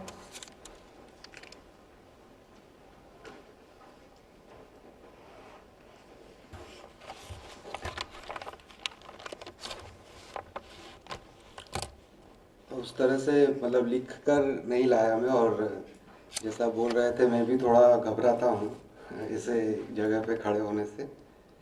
लेकिन मणिकौल जी पे जैसा मैंने सोचा उनकी फिल्में देखते हुए, उसी पे कुछ बातें रखूँगा छोटे में ही, मतलब 10 मिनट भी नहीं लगेंगे। आज जब हमारा होना चरम अलगाव के क्षणों से गुजर रहा है, क्या कोई सार्थक संवाद संभव है? खासतौर पे जब हम मणिकौल के सिनेमा के साथ बात करते हैं तो वो बार बार ये चीज़ उठ के आती है कि वो बहुस्तरीय संवाद करते हैं। हर फ्रेम एक तरह का संवाद है जो अलग है, कोई तारतम्यता या उस तरह का कोई एक जिसको कह रहे थे एक रेखीयता, ऐसी कोई चीज़ वहाँ पे हमको नहीं दिखाई देती। तो क्या उनके साथ हम कोई संवाद कर सकते हैं? ऐसा कोशिश अगर हम करें, और क्योंकि हम पहले से ही एक अलगाव से ग्रस्त हैं, जो दर्शक है जिसको मणिकौल बोलते हैं कि एक नए दर्शक की खोज करना जरूरी है। तो वो नया दर्शक कौन है? वो खुद ही अलगाव से ग्रस्त एक व्यक्ति है, और वो जो सिनेमा बना रहा है वो भी उस अलगाव से बाहर नहीं है। तो क्या इस अलगाव के बीच में हम संवाद कर सकते हैं? एक सवाल ये था। और दूसरी कि आज जब सारे भाव, विचार, अनुभव, कल्पनाएं एक अनालोचनात्मक या एक गैर समीक्षात्मक उपभोग की वस्तु बन चुकी हैं, तो क्या एक आलोचनात्मक उपभोग संभव है? एक ऐसा दर्शक संभव है जो उसमें डूब नहीं जाएगा, जो उस हीरो के साथ अपने आप को एकदम तादात्म्य नहीं कर लेगा, जैसा ब्रेख्त या इस तरह के लोगों ने कोशिश की कि किस तरह से उसे तोड़ा जाए। जो दर्शक देख रहा है वो देखते देखते उसमें डूबने की बजाय उसको अचानक से उठाकर बाहर फेंक दिया जाए। तो क्या वैसा हो सकता है? क्या ये संभव है? और मणिकौल की फिल्मों में उभरने वाले बहुस्तरीय समीक्षात्मक संवाद कहीं ना कहीं इस असंभव से ही प्रारंभ होते हैं कि ये संभव है। और इससे मैं अगर छोटे में अपने ये बात कहूँ कि फिल्म मेकिंग की जो पूरी प्रोसेस है, फिल्म निर्माण की जो प्रक्रिया है, इस प्रक्रिया में ही वो प्रत्येक स्तर पर ये कोशिश करते हैं कि ये अलगाव खत्म हो और एक समीक्षात्मक दृष्टि विकसित हो। जैसे कि अगर हम इसे 3 हिस्सों में अगर हम तोड़ लें, फिल्म निर्माण की प्रक्रिया तो बहुत पेचीदा है, लेकिन अगर हम ये कहें कि पहले एक आइडिया या एक पटकथा होती है, तो मणिकौल वहीं से उसे तोड़ना शुरू कर देते हैं कि कोई ज़रूरी नहीं है कि कोई आइडिया उस तरह का कोई आइडिया होगा। एक फिलॉसफी हो सकती है, लेकिन वैसा कोई आइडिया, एक कॉन्सेप्ट लेके हम शुरू करेंगे ऐसा नहीं। या कोई स्टोरी होगी, जैसा कहा आख्यान या ये सब चीज़ें होंगी, ऐसा ज़रूरी नहीं है। वहीं से वो उसकी आलोचना शुरू कर देते हैं फिल्म मेकिंग की प्रक्रिया की। और इसीलिए कहीं ना कहीं वो आधुनिक है, कि वो खुद अपने माध्यम की आलोचना करते हैं, अपने माध्यम के प्रति जागरूक हैं। जैसे कविता के प्रति जब कवि जागरूक है तो आधुनिकता प्रवेश करती है, वैसे ही मणिकौल अपने फिल्म निर्माण की प्रक्रिया के प्रति जागरूक हैं और वो उसे दिखाते हैं। जैसा कि जिक्र कर रहे थे कि आवाज आ जाती है, वो क्योंकि वो जागरूक है, उन्हें पता है कि कहाँ पे तोड़ना है उस चीज को, जिससे कि आप छिटक जाएं और फिर से सोचें संगीत क्यों बज रहा था या ये दृश्य क्यों चल रहा था। दूसरा स्तर जो दृश्यांकन का है और जिसमें अभिनेताओं की जरूरत पड़ती है, तो मणिकौल जैसा इंटरव्यू में और इनमें मैंने जो पढ़ा उनके बारे में और जो इस तरह से वो बोलते हैं कि वो पूरी अपनी टीम साथ में लेके चलना पसंद करते थे, या सारे एक्टर एक साथ हों तो वो ज़्यादा कंफर्टेबल फील करते थे कि जब जिसकी ज़रूरत होगी उसको यूज़ कर लिया जाएगा, क्योंकि सब एक साथ हैं तभी वो अलगाव कहीं ना कहीं कम हो सकता है जो एक एक्टर के अंदर है, जो सोचता है कि बस मुझे आना है, परफॉर्म करना है, निकल जाना है। लेकिन वो उस अलगाव को कम करने की कोशिश करते हैं उन सबको एक साथ लाके, कि कहीं ना कहीं वो अलगाव कम हो जो फिल्म मेकिंग की प्रोसेस में है। खासतौर पे जो बॉलीवुड या इस तरह की जो मतलब 100 करोड़ 200 करोड़ की फिल्में जो हम देखते हैं जिनमें बहुत ज़्यादा अलगाव से ग्रस्त है अभिनेता, वो कोशिश करते हैं कि अभिनेता हो या कैमरामैन हो या आगे अगर हम उसकी प्रोसेस पे चले तो एडिटिंग की प्रोसेस में भी, कि वो अलगाव न रहे, ऐसी एक कोशिश वो करते हैं। और अभिनेता की भी एक समीक्षात्मक दृष्टि विकसित हो, जैसा उदयन वाजपेयी जी वाले ही इंटरव्यू में वो इडियट उस समय जब ये इंटरव्यू लिए गए तो बना रहे थे, तो वो यही बात उसमें बोल रहे हैं कि किस तरह से वो अभिनेता अपने आप को अभिनेता समझ रहा है। जैसा उन्होंने गोदार्ड का एक उदाहरण दिया है कि हॉलीवुड में किसी भी अभिनेता को आप कहिए रिवॉल्वर निकालना है तो एक खास तरह से ही रिवॉल्वर निकालेगा, या अभी जैसा 90 के बाद हमारे यहाँ जैसा विकसित हुआ कि आप अगर कहेंगे कि प्रेमी को प्रेमिका से आई लव यू बोलना है तो एक खास तरह से ही बोलेगा, जैसे शाहरुख खान ने बोला था या सलमान खान ने बोला था। उसके बिना उसे लगेगा कि मैं अभिनय नहीं कर रहा हूँ, अगर मैं सहज हूँ, मैं अपनी ही व्यक्तित्व को अगर अभिव्यक्त कर रहा हूँ तो फिर मैं अभिनय नहीं कर रहा हूँ। और इसको मणिकौल तोड़ने की कोशिश करते हैं कि नहीं, ऐसा जरूरी नहीं है कि तुम शाहरुख खान की तरह ही आई लव यू बोलो, तुम दूसरे ढंग से भी उस बात को बोल सकते हो। तो ये एक अभिनेता के स्तर पर जो बात। और तीसरी चीज जो दृश्यांकन के ही इसमें है कि संयोग, जिसको ब्रेसों से ये करते हैं, जो ग्रेस का इंतजार वाली जो बात है, और तो ये चीज को वो खुद भी चाहते हैं, क्योंकि ब्रेसो और ऋतिक घटक दोनों को वो अपना एक तरह से प्रेरणा का स्रोत मानते हैं। तो मेलोड्रामा तो उस तरह से उस तरफ तो वो गए नहीं, लेकिन ब्रेसो का ये जो तरीका था कि परफेक्ट नहीं होना चाहिए, एक एक्सीडेंट होना चाहिए हर शॉट में। जैसा वो एक उदाहरण में कहते भी है मणिकौल खुद कि अगर शॉट परफेक्ट हो गया तो वो उसे कट कर देते थे कि नहीं, शॉट वैसा परफेक्ट नहीं होना चाहिए। और उस परफेक्शन को कहीं ना कहीं वो तार्कोवस्की में ढूंढते हैं मणिकौल, और कहते हैं वो पवित्रता, जो सिनेमा का अपना एक पवित्र स्पेस रचने की कोशिश जो तार्कोवस्की करते हैं, वैसा मणिकौल नहीं करते। उन्हें वो परफेक्शन नहीं चाहिए। जैसा वो कहते हैं कि जग जहाँ पे गिरना है वहीं पे गिरेगा तार्कोवस्की के सिनेमा में, या जिस समय हवा चलनी है ठीक उसी समय हवा चलेगी, वो ना एक क्षण इधर होगा ना उधर होगा। लेकिन मणिकौल वैसा नहीं करते। कई सारी फिल्मों के शॉट्स वगैरह इस तरह से हमारे दिमाग में घूमते हैं उस समय जब अचानक से कोई चीज़ होती है मणिकौल के यहाँ पे, जो उन्होंने खुद ने तय नहीं किया था कि मैं जब शूट करूँगा तो कैमरा यहाँ से इस तरह से जाएगा और वहाँ से एक्टर आएगा। लेकिन इस बीच में कुछ और चीज़ हो गई और वो उससे ज़्यादा पसंद करते थे कि कुछ और चीज़ हो जाए, बजाय इसके कि जो मैं पहले से प्लान बना के आया हूँ ठीक वैसा मैं शूट करूँ। तो ये एक उसका दूसरा हिस्सा, मतलब पटकथा में कैसे वो इस अलगाव और गैर समीक्षात्मक दृष्टि से बाहर आने की कोशिश करते हैं। फिर दृश्यांकन में या छवि जब वो शूट करते हैं उस समय में। और आखिरी चीज़ जब संपादन या एडिटिंग की जो बात होती है, एडिटिंग में भी वो कोशिश करते हैं कि दृश्यावली की एक लय बनी रहे, और वो लय उनके यहाँ पे हमेशा है। इसीलिए वो सिनेमा स्टोरी न होते हुए भी एक तारतम्यता बनाए रखे हुए हैं मतलब तारतम्यता न होते हुए भी एक तारतम्यता उसमें जब लगती है, उसका कारण यही है कि वो उन चित्रों की एक लयात्मकता है। उन चित्रों को देखते हुए आपको लगता है कि आप कोई कहानी देख रहे हैं या आप कोई किसी तरह के विचार को देख रहे हैं, किसी तरह के विचार को आप प्रकट होता हुआ देख रहे हैं पर्दे पे। तो ये एक छोटे में मतलब मैंने कोशिश किया कि फिल्म निर्माण की प्रक्रिया में ही वो कैसे प्रत्येक स्तर पर उस अलगाव से और उस गैर समीक्षात्मक दृष्टि से जूझते हैं।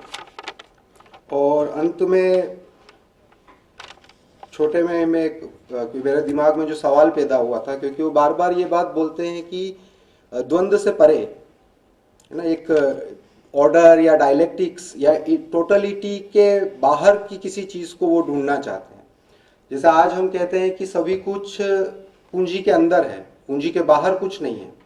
हर चीज बाजार, मंडी और रुपया पूंजी के चक्र के अंदर है, उसके बाहर कुछ नहीं बचा है। ना सिनेमा, ना कोई कला का कोई क्षेत्र नहीं है जिसे हम ये कह सके कि वो स्वायत्त है। तो एक ये प्रश्न मेरे मन में उनको पढ़ते हुए सुनते हुए उठता है कि क्या है कोई चीज जो स्वायत्त है, कला या साहित्य या कविता, इस तरह की कोई भी चीज जो कि जिसे हम ये कह सके कि वो स्वायत्त है, इस सिस्टम जिसे हम कहते हैं प्रति संसार रच रहा है। लेकिन क्या ऐसा कोई प्रति संसार वो रच रहा है? ऐसी कोई स्वायत्तता उसके पास है कि वो इस रुपया पूंजी या बाजार मंडी के चक्र से बाहर अपनी कला का निर्माण कर सके? मुझे लगता है कि बहुत मुश्किल है। लेकिन हो सकता है कि मणिकौल इसी, क्योंकि मणिकौल खुद भी जिस समय के ये इंटरव्यू हैं तो उसमें लगता है कि वो भी इस सवाल से जूझ रहे हैं कि क्या वाकई में कोई चीज है जो इसके बाहर है, कोई चीज जिसे हम स्वायत्त कहें या जिसको वो कहते हैं कि ऑटोनॉमी होती है फ्रेगमेंट्स में, इसीलिए वो ऑर्डर के खिलाफ जो बात करते हैं। तो ये एक बात थी और प्रश्न थे, यही कुछ प्रश्न थे कि किस तरह से स्वायत्तता हो सकती है। और अंत में अपनी बात में यहीं से वो करूँगा कि दर्शक, जिस दर्शक की वो बात करते हैं, क्योंकि फिल्म निर्माण की प्रक्रिया को हम पटकथा और दृश्यांकन संपादन सिर्फ यहाँ तक ही सीमित नहीं कर सकते।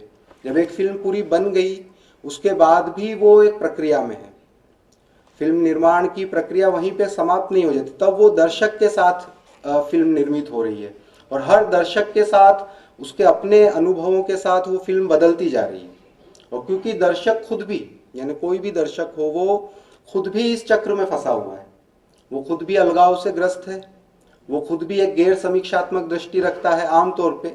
यहाँ की बात अलग है, लेकिन हम जब साधारण अगर हम कहें दर्शक जो आदी है उस तरह से फिल्मों में लटके झटके देखने का, उसके लिए शायद बहुत मुश्किल है।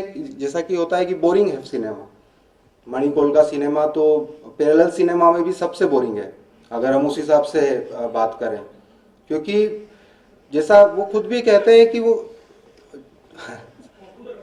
हाँ, मतलब बोरिंग से मतलब मेरा है कि एक साधारण दर्शक जब भी उसे देखेगा, मैंने खुद भी जब इस तरह की सिनेमा शुरू में देखी तो मुझे तो बहुत ही बोरिंग लगती थी, ये सब चीजें समझ में नहीं आता था जी। अभी भी साधारण ही, लेकिन देखने में एक समीक्षात्मक दृष्टि आ गई जो पहले शायद नहीं थी। एक गैर समीक्षात्मक दृष्टि से जब देखा जाता था तब हीरो के साथ रोना ही ज्यादा अच्छा लगता था, उसकी माँ मर गई है तो उसके साथ एक तादात्म्य स्थापित हो जाए।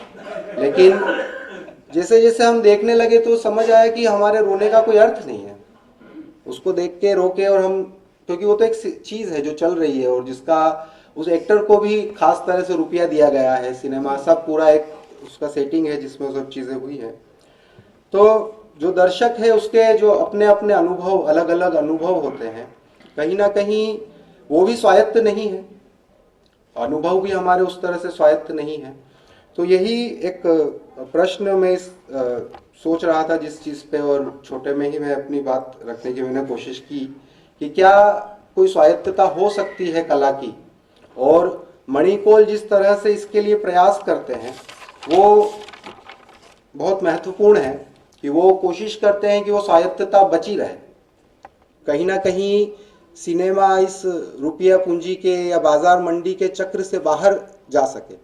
और कहीं ना कहीं फिर जब हम देखते हैं उनकी भी सिनेमा का रहस्यीकरण, एक अंतिम बात जो थी कि क्योंकि जब हम अप्रिशिएट करना चाहते हैं, हम चाहते हैं कि मणिकौल का सिनेमा बहुत अच्छा है। जी जी जी जी। तो अंतिम में यही बात बोलना चाहूँगा कि वे एक अनअलगावित और अनमालिकृत, नॉन कमोडिफाइड और नॉन एलिनेटेड लेबर या वर्क को, सिनेमा को रचने का प्रयास करते हैं।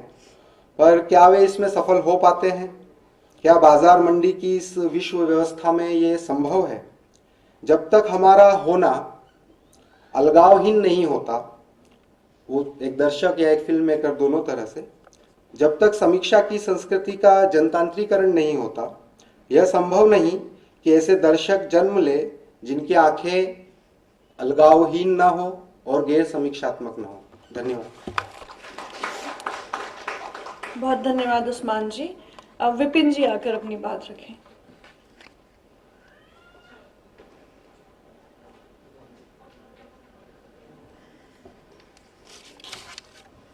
शुक्रिया उपासना।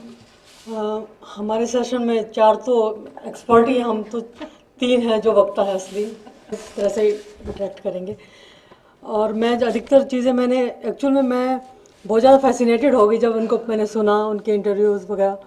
तो मैं एक ऐसे स्टेज पे पहुंच जाती हूँ कि बहुत ज़्यादा भाव विवल टाइप सा मैं मामला हो जाता है और वो मैं कुछ लिख ही नहीं पाती, मतलब भीतर भीतर वही चीज़ चलती है। और मुझे इतनी अच्छी लगी उनकी पर्सनैलिटी, क्योंकि मेरा पहली बार उनसे इस तरह से मैंने हालांकि मुझे पैरेलल फिल्म्स अच्छी लगती हैं, लेकिन मणिकौल की फिल्में मैंने नहीं ना के बराबर देखी, तो विश्व सिनेमा तो ऐसे भी नहीं देखा। तो मैं जो भी कुछ लिखा मैंने सुबह ही लिखा, छोटे छोटे हिस्से मैंने कई सारे लिख लिए थे, लेकिन मुकम्मल आर्टिकल नहीं लिख पाई थी। और सुबह हाथों से उससे लिखा, पेन से टाइप भी नहीं कर पाई। तो और इन 3 वक्ताओं में पहली मैं हूँ, तो मुझे ज़्यादा एक्सपर्ट जो वो उस तरह से चीज़ें नहीं मैं बोल पाऊँगी। आज 2 दिवसीय युवा 2021 में जब हम हिंदी के युवा लेखक कला के विभिन्न रूपों के बीच संवाद स्थापित करने के प्रयास के लिए एकत्रित हुए हैं, तो यह सिलसिला सिर्फ एक लेख लिखने के बाद समाप्त नहीं हो जाना चाहिए। हर लेखक को इस दिशा में गंभीरता से काम करना चाहिए ताकि वह स्थिति लगभग संभव हो सकेगी जिसका जिक्र अशोक जी ने 1994 में लिखी अपनी पुस्तक समय से बाहर की दूसरी समीक्षा में किया है। हम कब उस खुले चौगान में मुक्त होकर सांस लेंगे जब भीमसेन जोशी के बगल में बतियाते हुए बैठे होंगे शमशेर, स्वामीनाथन के चित्रों को निहार रहे होंगे नसीर, अमरुद्दीन खां डागर, अरुण कोलटकर की कविताएं सुन रही होंगी गंगूबाई हंगल, हबीब तनवीर का नाटक देखते होंगे अकबर पदमसी, और बिरजू महाराज आस्वाद में डूबे, एक दूसरे से बेखबर पर एक दूसरे के प्रति बेहद सजग और चौंक करने। ये पढ़ने में मुझे इतना अच्छा लगा कि यदि अब भी हम इस तरह से हम प्रयास करें, जो ये पहला और कदम ये जो 2 दिन का प्रोग्राम है, तो हम अभी भी युवा जो हम अलग अलग फील्ड के हैं वो आपस में मिल के, और जैसे हम प्रतिरोध करेंगे, हम एक राइटर के तौर पे प्रतिरोध करेंगे, उससे ज़्यादा इफेक्ट होगा, क्योंकि हम जब सभी कलाओं के लोग मिलेंगे तो उस जो समय है उसके प्रति हम प्रतिरोध ठीक से कर पाएंगे। हालांकि ये उन निर्धनों का जहाँ नाम लिखा है उसमें बिरजू महाराज को छोड़कर भी कोई भी दुनिया में नहीं है, और लेकिन ऐसी कोशिश हमें करनी चाहिए जो 2 दिन से शुरू की है हमने रज़ा फाउंडेशन ने। जब मैंने ये मणिकौल का नाम मैंने सुना तो मुझे लगा कि शायद मैं इन पे अच्छी तरह से बोल पाऊँगी, क्योंकि पहला सिनेमा की एक हिस्सा है वो, लेकिन मैंने उनकी फिल्में जब देखी तो कुछ मुझे सिर पैर समझ में नहीं आया। मैंने कई तरह से सेंध लगाने की कोशिश की कि मैं एक पोइट की तरह से कैसे देखूं, लेकिन जब मैंने उनके इंटरव्यू सुने तब मुझे मामला क्लियर हुआ, क्योंकि वो बता रहे हैं उसमें कि कैसे मैं फिल्म बनाता हूँ अपनी, और उनकी टेक्निक सबसे अलग थी। मैंने जो इनकी पहली फिल्म देखी थी दूरदर्शन पे, जब मैं बचपन में काफ़ी छोटी थी तब देखी थी, उसकी रोटी आई थी दूरदर्शन पे, तब इतनी समझ नहीं थी। और जब 2005 में मैंने अमोल पालेकर की जो ये पहली फिल्म आई थी, तो मुझे पता चला कि ये विजयन देथा ने लिखी है, उनके उस पर है। तो मैंने जो पहली दुविधा जो थी मणिकौल की वो देखी, तो मुझे लगा कि उस टाइम ये बात समझ में आई कि कितनी पेशेंस चाहिए इस फिल्म को देखने के लिए, और जो हमारी अब की पीढ़ी है वो कैसे इतना पेशेंस, अब उसके पास तो शायद इतना धैर्य नहीं है। जैसे कल हम सिद्धेश्वरी देख रहे तो अधिकतर लोग बाहर ही थे, तो आप फिल्म तो देख चुके होंगे। तो जब मैंने उनका इंटरव्यू देखा और जो उदयन जी की किताब है उसकी वो पढ़ी, तब मुझे पता चला कि उनका जो फिल्म मेकिंग प्रोसेस है बिल्कुल अलग है। और सबसे पहले मुझे वो मुक्तिबोध के बहुत ज़्यादा करीब लगे। अपने जो हम हिंदी साहित्य में जो मुझे मुक्तिबोध जिस तरह से मुझे फैसिनेट करते हैं वैसे ही उन्होंने किया। और जैसे वो अज्ञात के मुक्तिबोध ने लिखा था, एक बार अज्ञात के एक हिस्से को ज्ञात बना लेने पर पहले से ज्ञात का कुछ भी नया रूप धारण कर लेगा। उसको ये नया रूप धारण करने दो, उसकी इस क्रिया में बाधा मत डालो। इसी तरह से अज्ञात की जो प्रति जो आस्था है मणिकौल की, जो ग्रेस की बात बता रहे थे अभी क्या इसका नाम उस्मान, तो वो जैसे वो ग्रेस को वो हिस्सा बनाते हैं ब्रेसों के, उस तरह से तो सब उसमें उन्होंने अज्ञात की उसके प्रति उनकी बहुत आस्था थी और उसी को लेकर उन्होंने केंद्र में रख के फिल्में बनाई। जैसे वो ऋत्विक घटक की तरह सेंसुअलिटी और ये सब और उनकी तरह जो उनको दोनों को मिलाकर उन्होंने फिल्म साधने की कोशिश की, लेकिन उन्होंने उसको इम्प्लीमेंट अपने तरीके से किया। उनका मानना था कि जो पहले से जो स्थिर चीज़ें हैं, जो पहले से स्थिर चीज़ें में जो चीज़ परिवर्तन कर रही है वह सिर्फ समय है। किसी भी दृश्य में समय ही वह फैक्टर जो उसे बदल रहा है। उसे ना कोई दृश्य की कोई वस्तु बदलती है, ना ही अभिनेता, ना ही कहानी। और जो सतह से उठता आदमी जो उन्होंने बनाई थी, मुक्तिबोध की 2 कविताओं के अंश लिए थे, 2 कहानियाँ और 2 आलेखों को लेकर फिल्म बनाई थी। उसमें वो जो मध्यम वर्ग की ज़िंदगी है उसकी विद्रूपताओं और विडंबनाओं का चित्रण करते हैं। जो उसके करैक्टर से मान लो चाहे उसमें सीक्वल नहीं है, लेकिन फिर भी वो जो उनके चेहरे से और उनसे चीज़ें पता चलती हैं। शुरुआत में जो टफ लगती है, बोरिंग जिसे बता रहे थे, वो बाद में जब उनका प्रोसेस समझ में आता है तब इतनी बोरिंग नहीं लगती वो। और उसी तरह ध्रुपद में भी समय और स्थान की जो इसमें बात की थी अपने मिहिर ने, उस पर मैंने कुछ लिखा है लेकिन वो मैं उसे छोड़ रही हूँ। और जो उनके एपिक में काफ़ी आस्था थी, वो कहते थे कि नैरेटिव एपिक का जो नैरेटिव है वो काफ़ी महीन होता है और उसका हर स्टेज पर विकास होता है भले ही। लेकिन एक चीज़ और भी थी उनमें कि वो साहित्यिक कृति पे भी काम कर रहे थे, तो जो फर्स्ट राइटर होता है उसको वो पीछे छोड़ देते थे, उससे पहले राइटर वो बन जाते थे कि अपनी तरह से उसको मोल्ड करते चीज़ों को। और यदि इमोशन भी उनको दिखाना होता तो आर्टिफिशियल या नेचुरल लाइट के सहारे से वो इमोशन को दिखाते थे। तो मेरे लिए तो बहुत अलग चीज़ थी। सारी चीज़ें मैंने जैसे फिल्म जैसे हम देखते हैं कि एंड है, शुरुआत है, एंड है, और सब चीज़ें मुझे बहुत अच्छी लगी। मुझे लगा कि ये तो मेरी फर्स्ट स्टेज है जो मैं उनको जान रही हूँ। अभी आगे मैं पूरी उम्र तक शायद उनको मैं इसमें दिलचस्पी लूँगी। और जो निर्माण की प्रक्रिया है उनकी, वो सुनने में तो दिलचस्प लगती है, लेकिन सोचने की बात है कि जब फिल्मों के लिए कोई बंधा स्क्रिप्ट नहीं होती और लोकेशन को जब लेकर कोई प्लान भी नहीं होता उनका, मतलब पर्टिकुलर प्लान नहीं होता कि खास उसी जगह में हम वो करेंगे, तो कितना काफ़ी कठिन काम रहता होगा कि किस तरह से वो उसमें काम करते हैं एक पर्टिकुलर जगह पे, ऑर्गेनाइज कैसे करते हैं उसको। जो उनकी टर्मिनोलॉजी भी है वो मैंने शायद लिखी भी है कि एक सीन के बाद दूसरे सीन को ऑर्गेनाइज करना काफ़ी मुश्किल काम होगा, लेकिन मणिकौल ने वो कर दिखाया। और फिक्शन में भी उनके जो फिक्शन का काम करते हैं उसमें नॉन फिक्शन का एलिमेंट रहता था, क्योंकि उनको नॉन फिक्शन में ज़्यादा आस्था थी। वो कहते थे कि नॉन फिक्शन ही एक मीडियम है जो सिनेमा को मुक्त करता है। और जो उन्हें भारी भरकम इंस्ट्रूमेंट थे वो पसंद थे, बजाय की जो आजकल उस टाइम तो इतने छोटे स्तर के और जो पोर्टेबल टाइप के इंस्ट्रूमेंट नहीं थे, लेकिन उन्हें वही पसंद थे, बड़े इंस्ट्रूमेंट ज़्यादा पसंद थे, भारी भरकम इंस्ट्रूमेंट।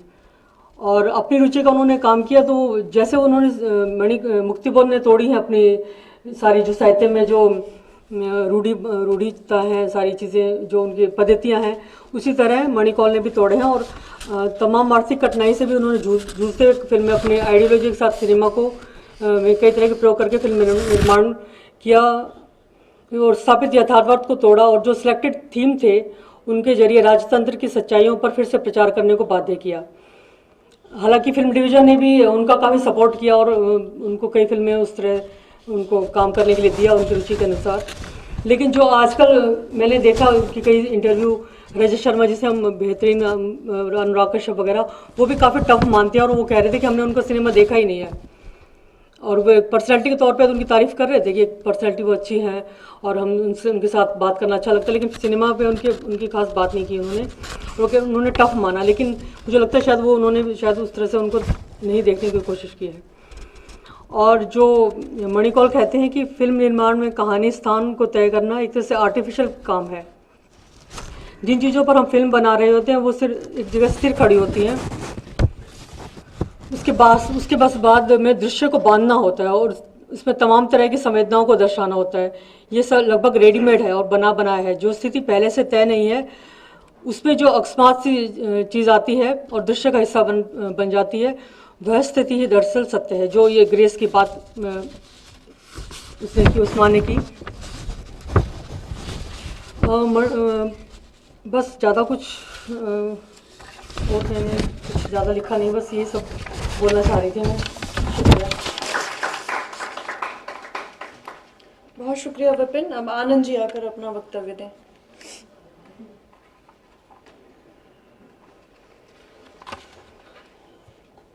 आप सभी का अभिनंदन। मणिकौल को जैसे मैंने समझा, देखा और पढ़ा, उसी के आधार पे कुछ बातें लिख के लाया हूँ और वही सीधे सीधे आपके सामने में रख रहा हूँ। भारतीय समानांतर और प्रयोगात्मक सिनेमा में जिन निर्देशकों ने अपनी गहरी छाप छोड़ी है, उनमें मणिकौल सबसे बड़े नामों में से एक हैं।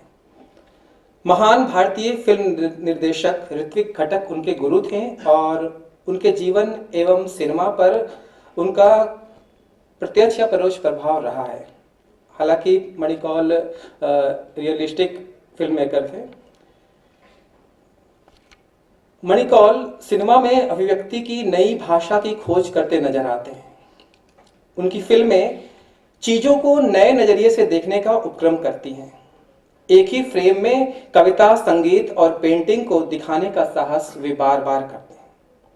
मणिकौल सिनेमा में सीमित संसाधनों का प्रयोग करके ज्यादा से ज्यादा बातों को शेयर करने वाले निर्देशक रहे हैं। भारतीय सामान्य धारा की फिल्मों वाली रूढ़ परंपराओं का मणिकौल के यहाँ अस्वीकार है। उनसे पहले के काल में समांतर सिनेमा में भी यथार्थवाद हावी रहा है।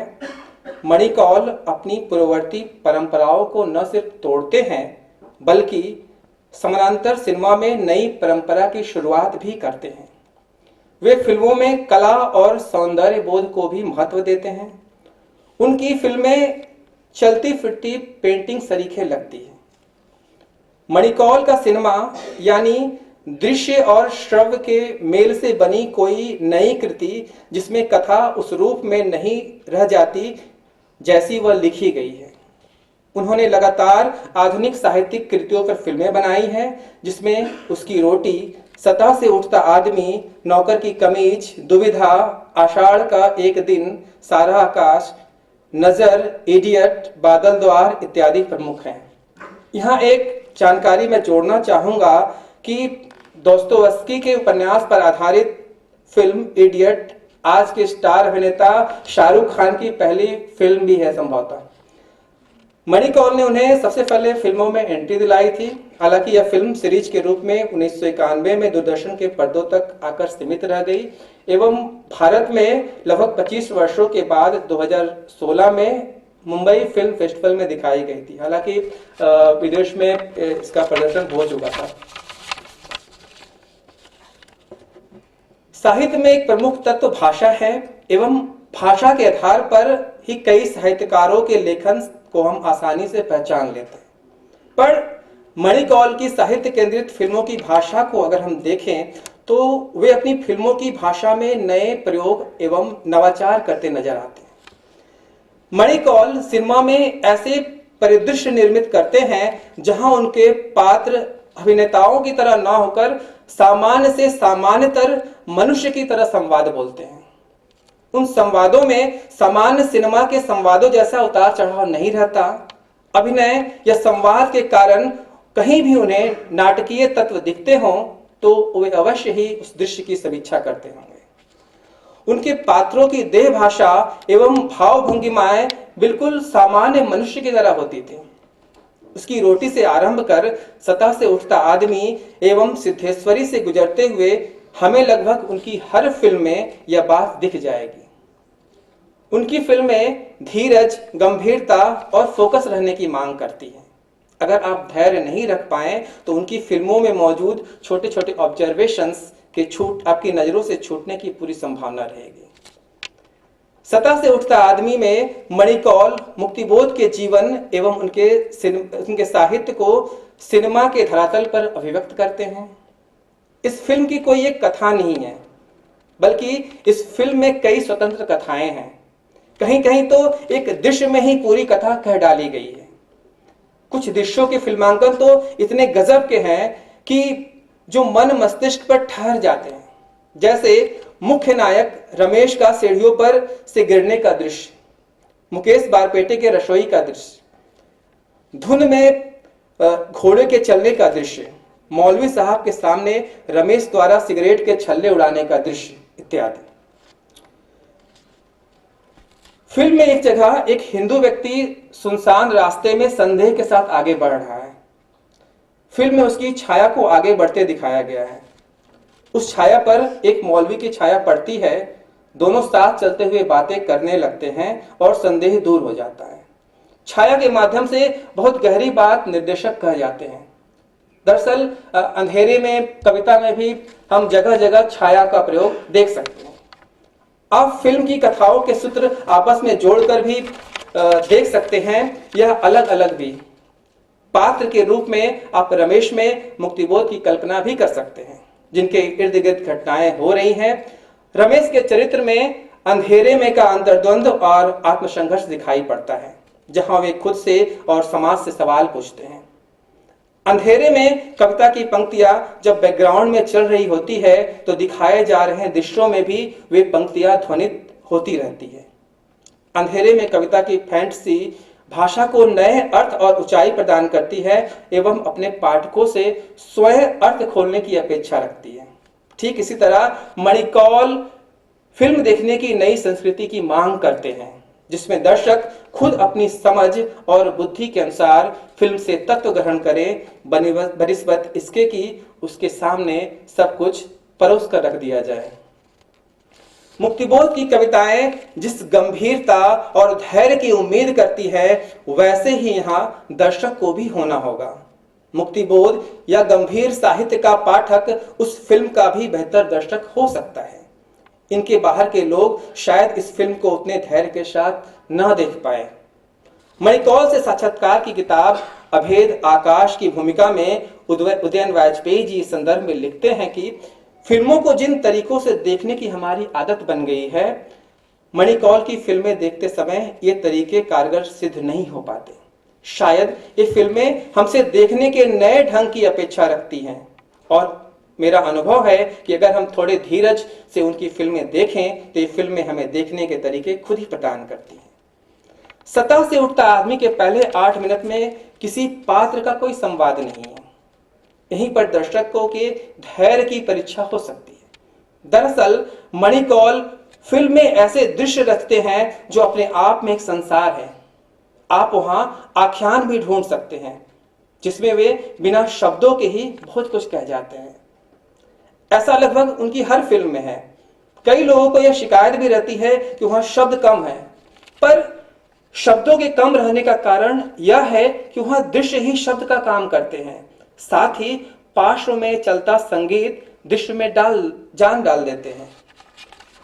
फिल्म के इन शुरुआती 8-9 मिनट को आप फिल्म की भूमिका मान सकते हैं। यहाँ पर मणिकौल फिल्म बनाते हुए मणिकौल मुक्तिबोध की तरह बन गए हैं। एक तरह से मणिकौल ने यहाँ मुक्तिबोध को आत्मसात कर लिया है।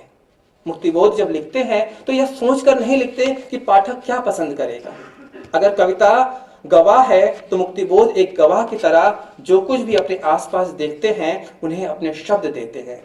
मणिकौल की ईमानदारी भी यहाँ यही है कि मुक्तिबोध की तरह वे जो कुछ भी कहना चाहते हैं उसे महत्वपूर्ण मानकर चलते हैं। दर्शक यहाँ सेकेंडरी भूमिका में है। एक निर्देशक के तौर पे यह बड़ी बात है कि हम जो कुछ भी कहना चाह रहे हैं उसे उन्हीं की तरह बनकर कहा जाए। जब एक निर्देशक यह तय कर लेता है कि मुझे क्या कहना है, तो इसे कहने के लिए वो माध्यम ठीक तलाश लेता है कि उसे कैसे कहना है। उसमें जो नवाचार आता है वह निर्देशक के चुनाव और नजरिए से आता है। मणिकौल अपनी फिल्मों में कैमरे की भाषा में बात करते हैं। वहां कथा, लेखक, घटनाएं, संवाद गायब है या उस तरह से नहीं है जैसा सामान्यतः दूसरों की फिल्मों में मौजूद रहते हैं। वे इन सब चीजों का अतिक्रमण कर रहे हैं। वहां सिर्फ भावनाएं हैं और दृश्य है, और दृश्य में मौजूद संगीतात्मक ध्वनि ही संवाद का जरिया है। सतह से उठता आदमी और ध्रुपद में भी ये दोनों बातें देखी जा सकती हैं। ध्रुपद में संगीत ही संवाद की भाषा है, जिसमें काव्यात्मकता का अद्भुत मेल है। मणिकौल खुद भी ध्रुपद के बड़े जानकार हैं और ध्रुपद गुरु रहे हैं। इस फिल्म के माध्यम से उन्होंने ध्रुपद के समृद्ध पारंपरिक विरासत से लोगों का परिचय कराया है, जहां सिक्कों, दस्तावेजों और ऐतिहासिक महत्व की इमारतों में डागर परिवार के सदस्यों द्वारा ध्रुपद गायन की प्रस्तुति के लिए मणिकौल के कैमरे का अद्भुत मूवमेंट हम देख सकते हैं। अंतिम कुछ मिनटों में मूव करता हुआ कैमरा आपको अतीत से वर्तमान की यात्रा करा देता है, जैसा कि मिहिर जी ने भी कहा था।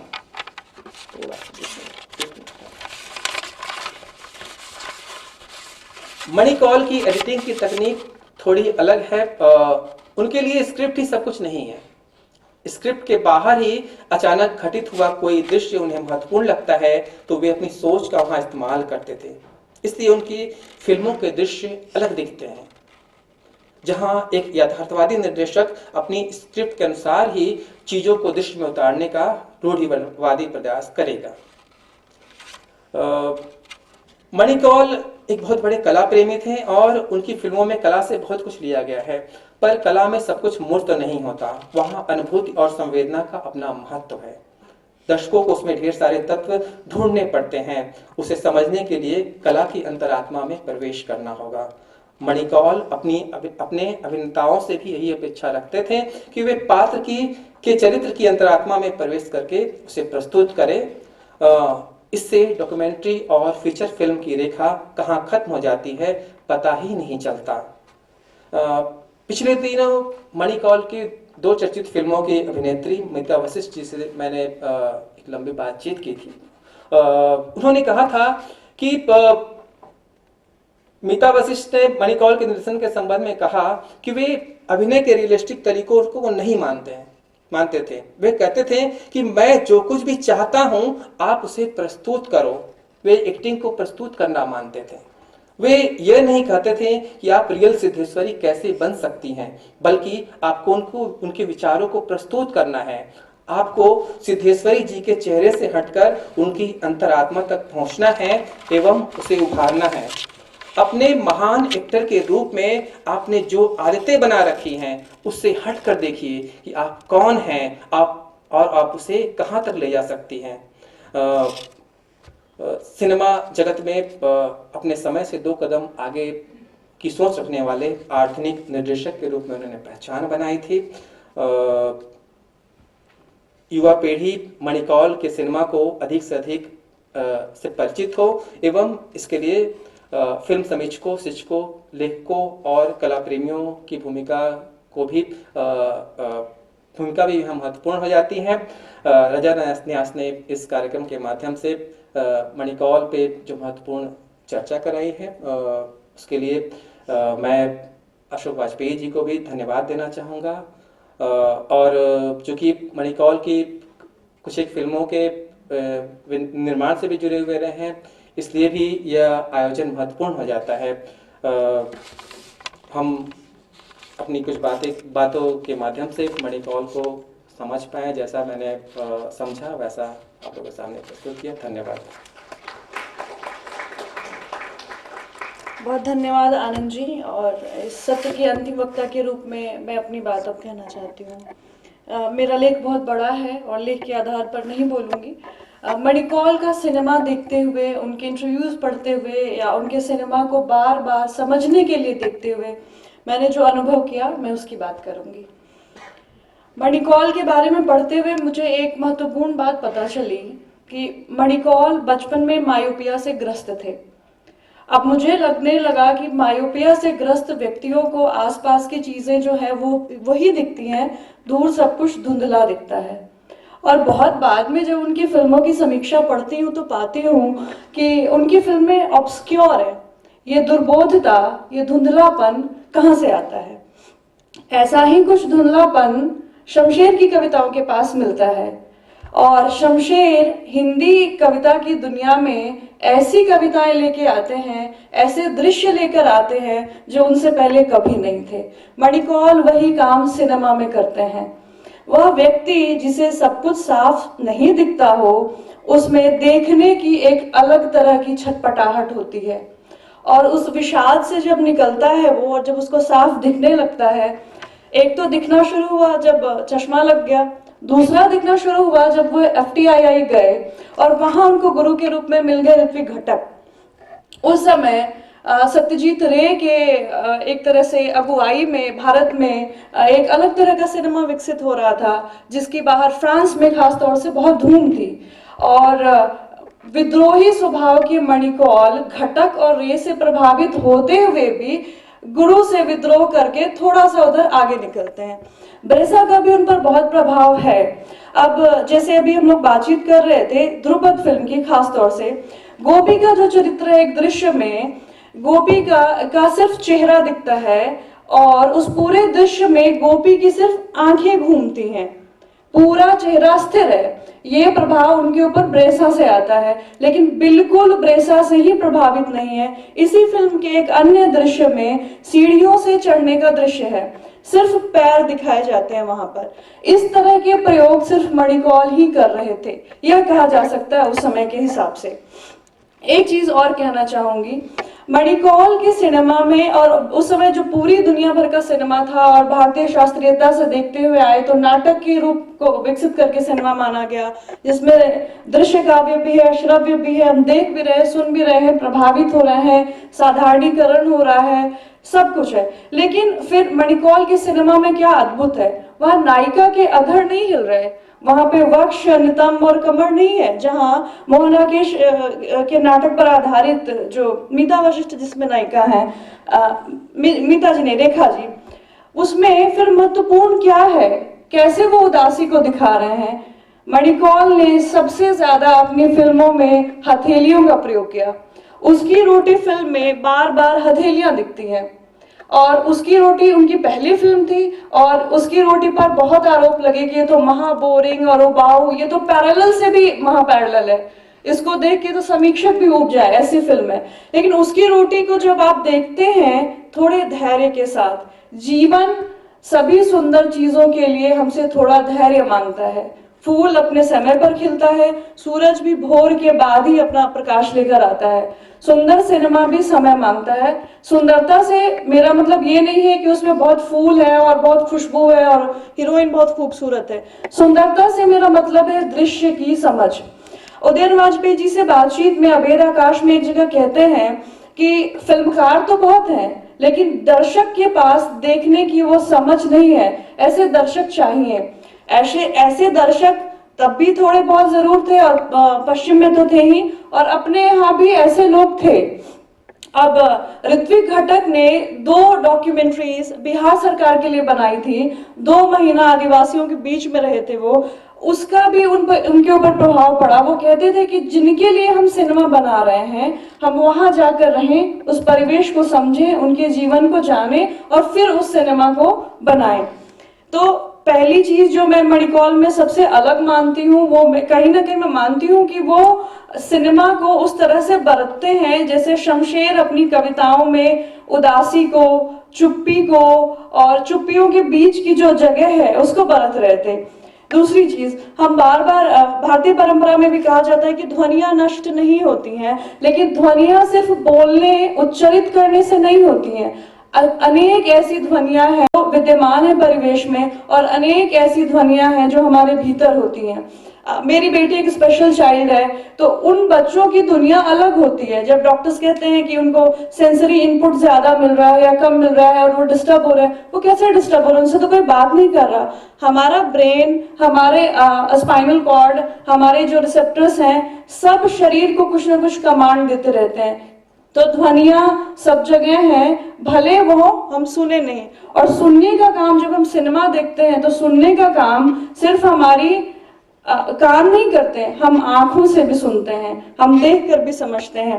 तो इसको जो अशोक जी ने अपने वक्तव्य में कहा शुरुआत में कि शास्त्रीयता उन्होंने की जो परंपरा थी मणिकौल ने उसको बनाई, मुझे लगता है नहीं, उन्होंने विद्रोह किया, उन्होंने जो प्रचलित शास्त्रीयता थी उसको तोड़ा, और जो पैरेलल सिनेमा में भी एक खांचा सा बन रहा था उन्होंने उसको भी तोड़ा, और अपने सिनेमा बनाने के पैटर्न को भी उन्होंने तोड़ा। मीर जी से जब बात हो रही थी तो हम लोग ये बात कर रहे थे कि जो सिंग साउंड उस समय बहुत महंगा था। तो और जब आषाढ़ का एक दिन वो बना रहे थे और मोहन राकेश से एक बातचीत में वो कहते हैं कि जो उदासी है या जो प्रतीक्षा है, मुझे उस प्रतीक्षा को दिखाना है। प्रतीक्षा का कोई तय समय नहीं है कि वो 1 मिनट का होगा, 1 घंटे का होगा या आजीवन होगा। तो प्रतीक्षा के लिए क्या ध्वनि हो, प्रतीक्षा को कैसे व्यक्त किया जाए। तो जब इस फिल्म की शूटिंग हो रही थी तो सारे डायलॉग्स और दृश्यों के पीछे की जो ध्वनियां हैं वो प्री शूट किए गए, और ये बहुत अद्भुत बात है कि उतने कम संसाधनों में जब शूटिंग हो रही थी तो आवाज पीछे से आ रही है और उसको उन्होंने मैच किया। ये बहुत कम संसाधनों में और ऐसा प्रयोग करके दिखाना, ये जीनियस फिल्म मेकर्स ही कर सकते हैं। उस समय उनके सिनेमा को, मैं भी कहूंगी जब मैं टाइम्स ऑफ इंडिया में जॉब कर रही थी तो मुझे देखनी थी इनकी कुछ फिल्में एक आर्टिकल के संदर्भ में, और जब मैंने दुविधा देखी तो मुझे लगा अरे मेरा तो संडे खराब हो गया, ये मतलब क्या देखा है मैंने, मैं इसको फिर से देखूंगी, क्योंकि मुझे समझना है। जब मैं दुविधा देख रही थी तो उसमें कई दृश्य हैं जहां पर मेरे हिसाब से जो मुझे फीडिंग मिलती रही थी बचपन से सिनेमा की, मुझे लगता था कि इस दृश्य में तो हीरो को गुस्से से चीखना था, पत्नी के ऊपर चिल्लाना था, अरे थप्पड़ी मार देता। अच्छा, एक दृश्य है जहां पर उसकी पत्नी को पता चलता है कि उसका प्रेमी तो दरअसल भूत है। तो इन दृश्यों में मुझे लगता था कि एक आवेग, एक आवेश, एक चीख, एक ध्वनि क्यों नहीं है। दोबारा तिबारा जब इस सिनेमा को मैंने देखा तब समझ में आया कि चीख तो आंखों में है, वो मुझ में सुनने की, समझने की शायद वो दृष्टिबोध नहीं थी जो धीरे धीरे विकसित हुई। तो अभी के समय में मणिकौल पर अलग तरह से काम हो रहा है, अब उनको देखने की, समझने की दृष्टि हमें विकसित हो रही है, और एक बहुत सुंदर और अच्छी बात है। मीर जी ने एक और बात कही थी, स्पेस की बात वो करते हैं। मणिकौल बार बार कहते हैं स्वभाव, और मैं अपने वैयक्तिक स्पेस में ले जाना चाहता हूँ या वहां पर रचता हूँ। अब ये वैयक्तिक स्पेस जो है, फिर से भारतीय शास्त्रीयता की बात करूंगी क्योंकि वो पढ़ाती रहती हूँ मैं, तो वहां जब जाते हैं तो वहां पर भी मानते हैं कि जो एक बार हो चुका है वो खंडित या नष्ट नहीं होगा, उस स्पेस में जाकर और फिर से कुछ रचना। इसी प्रभाव की भी बात करूंगी तो जब अज्ञेय की कविता है केश कंबली जब उस दृश्य में आकर और वीणा बजाते हैं और जितने लोग वहां उपस्थित हैं सब पर उसका अलग अलग प्रभाव होता है, तो कहीं ना कहीं जो ग्रहण करने की शक्ति है, ग्राह्यता है, उस पर भी बहुत कुछ डिपेंड करेगा कि फिल्मकार जो कहना चाहता है वो ठीक से संप्रेषित हो पाया है नहीं। संप्रेषित अगर नहीं भी हो पाया है सबको, तो भी अगर एक दर्शक भी उसको समझता है तो वो फिल्म सफल है। हम सफलता को इस तरह से देखते हैं। अब एक अंतिम बात कहना चाहूंगी ध्रुपद फिल्म के संदर्भ में।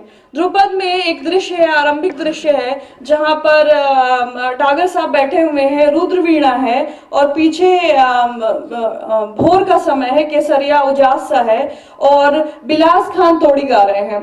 बिलास खान तोड़ी मियां तानसेन के सुपुत्र जो बिलास खान थे, जिनको रिकॉग्नाइज किया जाता है कि एक तरह से हिंदुस्तानी संगीत को उन्होंने ही शुरू किया। तो बिलास खान जी से बिलास खान तोड़ी शुरू होती है और वो हमको ले जा रहे हैं बहुत पीछे की परंपरा में, और उसी दृश्य में सामने सूर्य उग रहा है, वीणा बज रही है और डागर साहब बैठे हुए हैं, डागर साहब के ऊपर ही वो डॉक्यूमेंट्री भी है।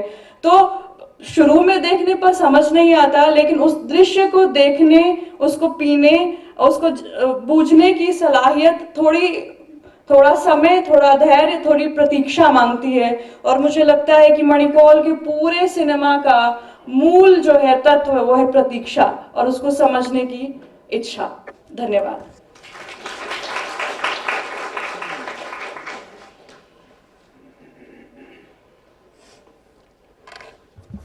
मणि कौल ने एक निबंध लिखा था सीन फ्रॉम नोवेयर, जो मिनिएचर पेंटिंग पे था, और उनका तर्क ये था कि मिनिएचर पेंटिंग में जो इमेजेस होती हैं वो कहीं से देखी नहीं जा सकती। यानी अगर एक जगह से देखेंगे तो कुछ नज़र आएंगी, दूसरी जगह से देखेंगे तो कुछ नज़र आएंगी। तो ये कहीं से नहीं देखी जा सकने वाली स्थिति जो है, उसका बड़ा गहरा प्रभाव उन पर था। मणि कौल को समझने में मिनिएचर पेंटिंग की भी भूमिका है, इसकी ओर मैं इशारा कर रहा था। बहरहाल अब कुछ चाय है तो चाय पीजिए, 15-20 मिनट में पी के आ जाइए, क्योंकि हम थोड़ा विलंबित गति से चल रहे हैं।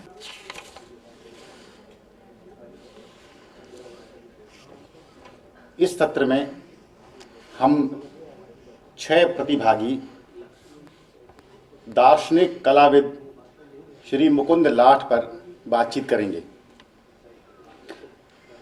वैसे आप सभी मुकुंद लाठ से सुपरिचित ही होंगे।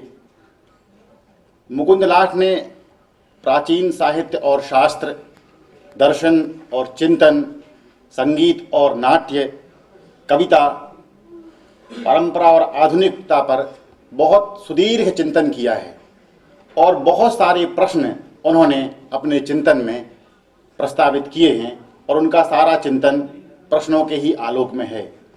इस सत्र में पहले वक्ता के रूप में मैं सुश्री बाल कीर्ति कुमारी को आमंत्रित करता हूँ।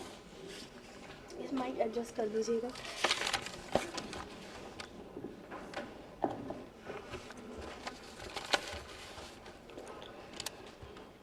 निराकृति के घोर में स्पंद के अथ को भांपता किसी अमस्तक तंत्र में उत्कट लहर के निर्बंध छंद सा, किसी अगम की टोह में ओघड़ प्रश्नों का आकाश लिए, बाहर से भीतर घुमड़ते बवंडर सरीखा, अपनी तर्जनी की लय से किसी अनछुई सी दिखती न दिखती सी धुन को पकड़ता अनपकड़ता सा, अचानक से उमड़े अचंभे की तरह अपनी चाप में अतल भूकंप लिए वह बिखरता छितरता रहा। उजली शिखा का उजली शिरा का स्पंद ले, सप्त जीवा शिखा का हर अंग हार, कवल में अंकुर जगाता सूर्य स्पर्शी मुकुंद लाठ। मुकुंद लाठ हमारे अपने भीतर ही एक अनहोने से भावन लोक का दर्शन कराते हैं, जो अपनी प्रत्यंग मुख व्यापकता में चेतना को एक आवेगहीन विमर्श गर्भ निसंगता के साथ स्पंदित रखता है। भाव में रहते हुए भाव की आंख से व्यंजित भाव का विमर्श, निमज्जन, अवगाहन, आलोड़न और परीक्षण।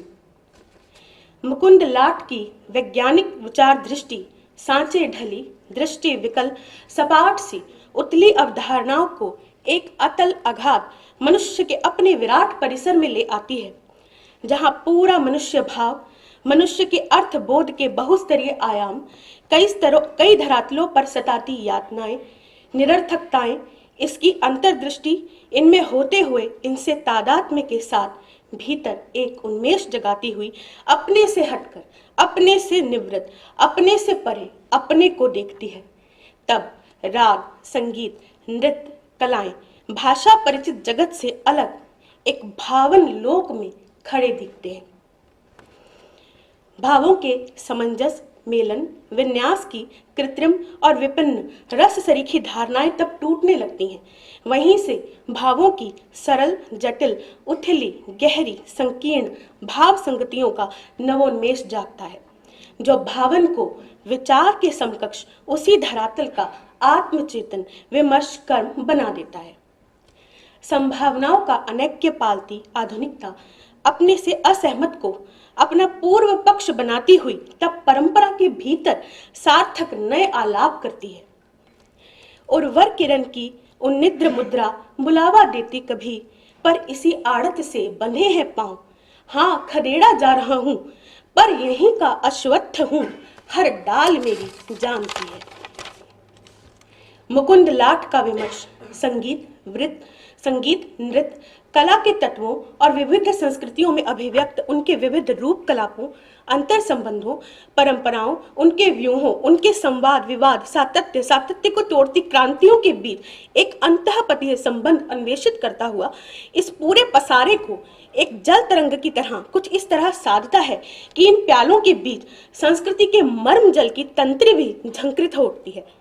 विविध उत्थापनों, धारणाओं, प्रतिपादनों में बौद्धिक भाविक अंतरंगताओं, उनके व्यूहों, अधिव्याप्तियों, अति परिचय से उत्पन्न उदासीनता और आत्मतुष्टि का आयतन जब बढ़ने लगता है, मुकुंद विमर्श के प्याले से किंचित जल निकाल लेते हैं, जिससे वैचारिक समझ की स्वतंत्रता का दायरा व्यापक हो जाता है।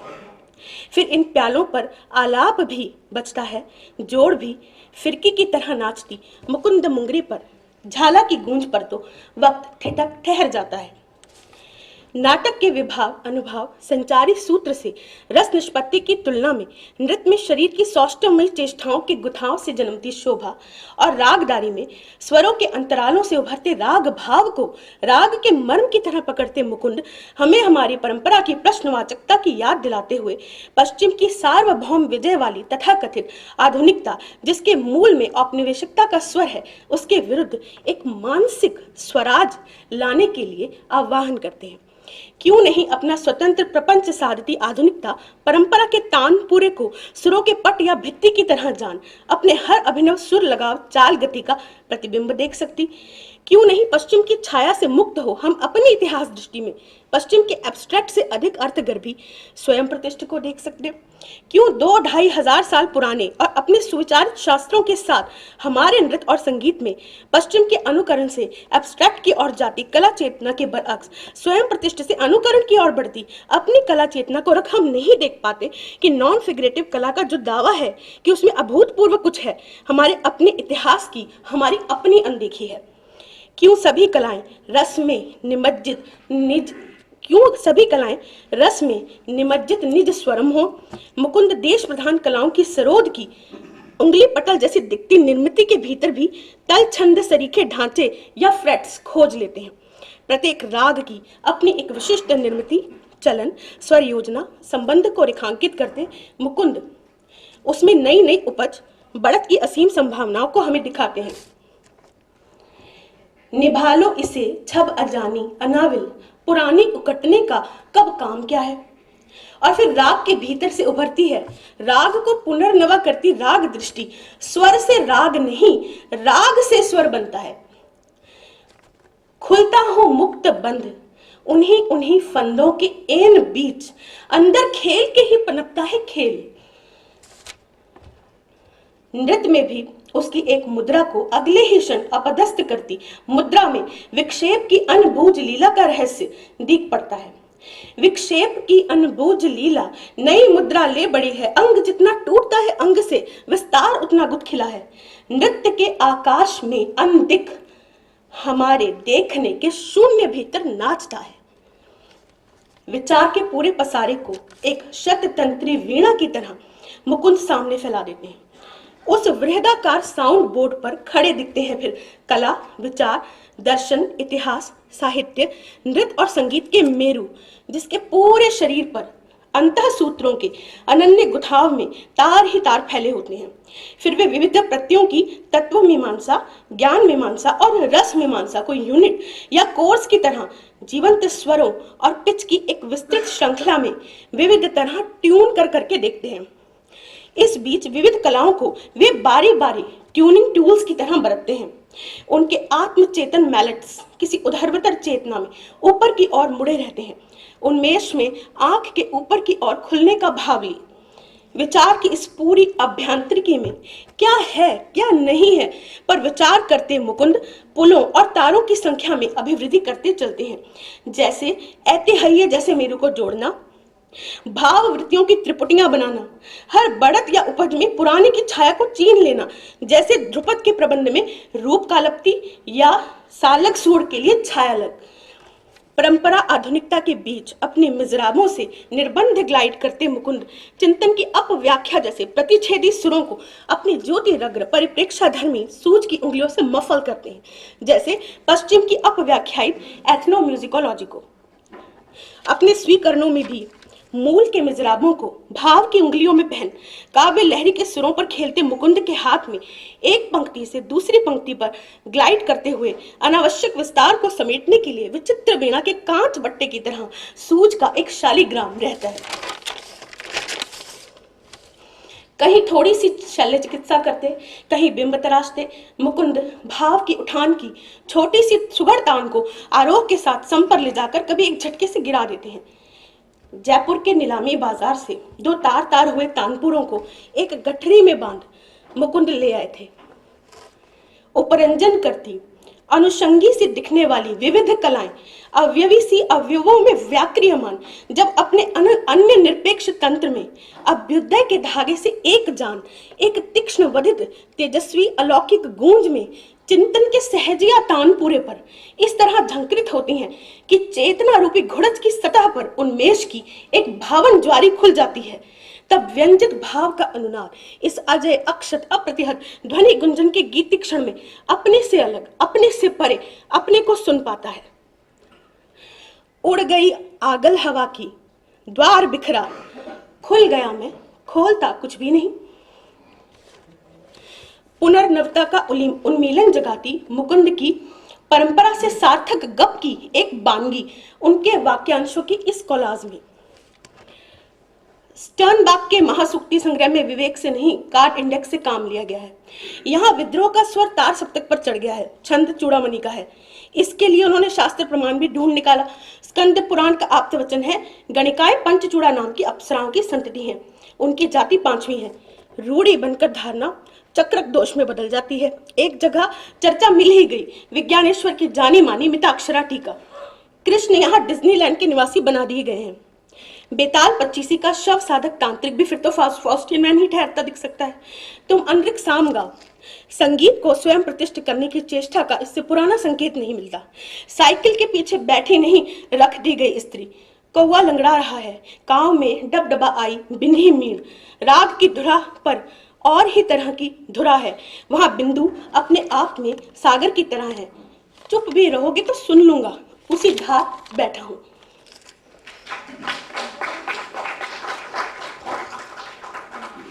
श्री शशि भूषण मिश्र।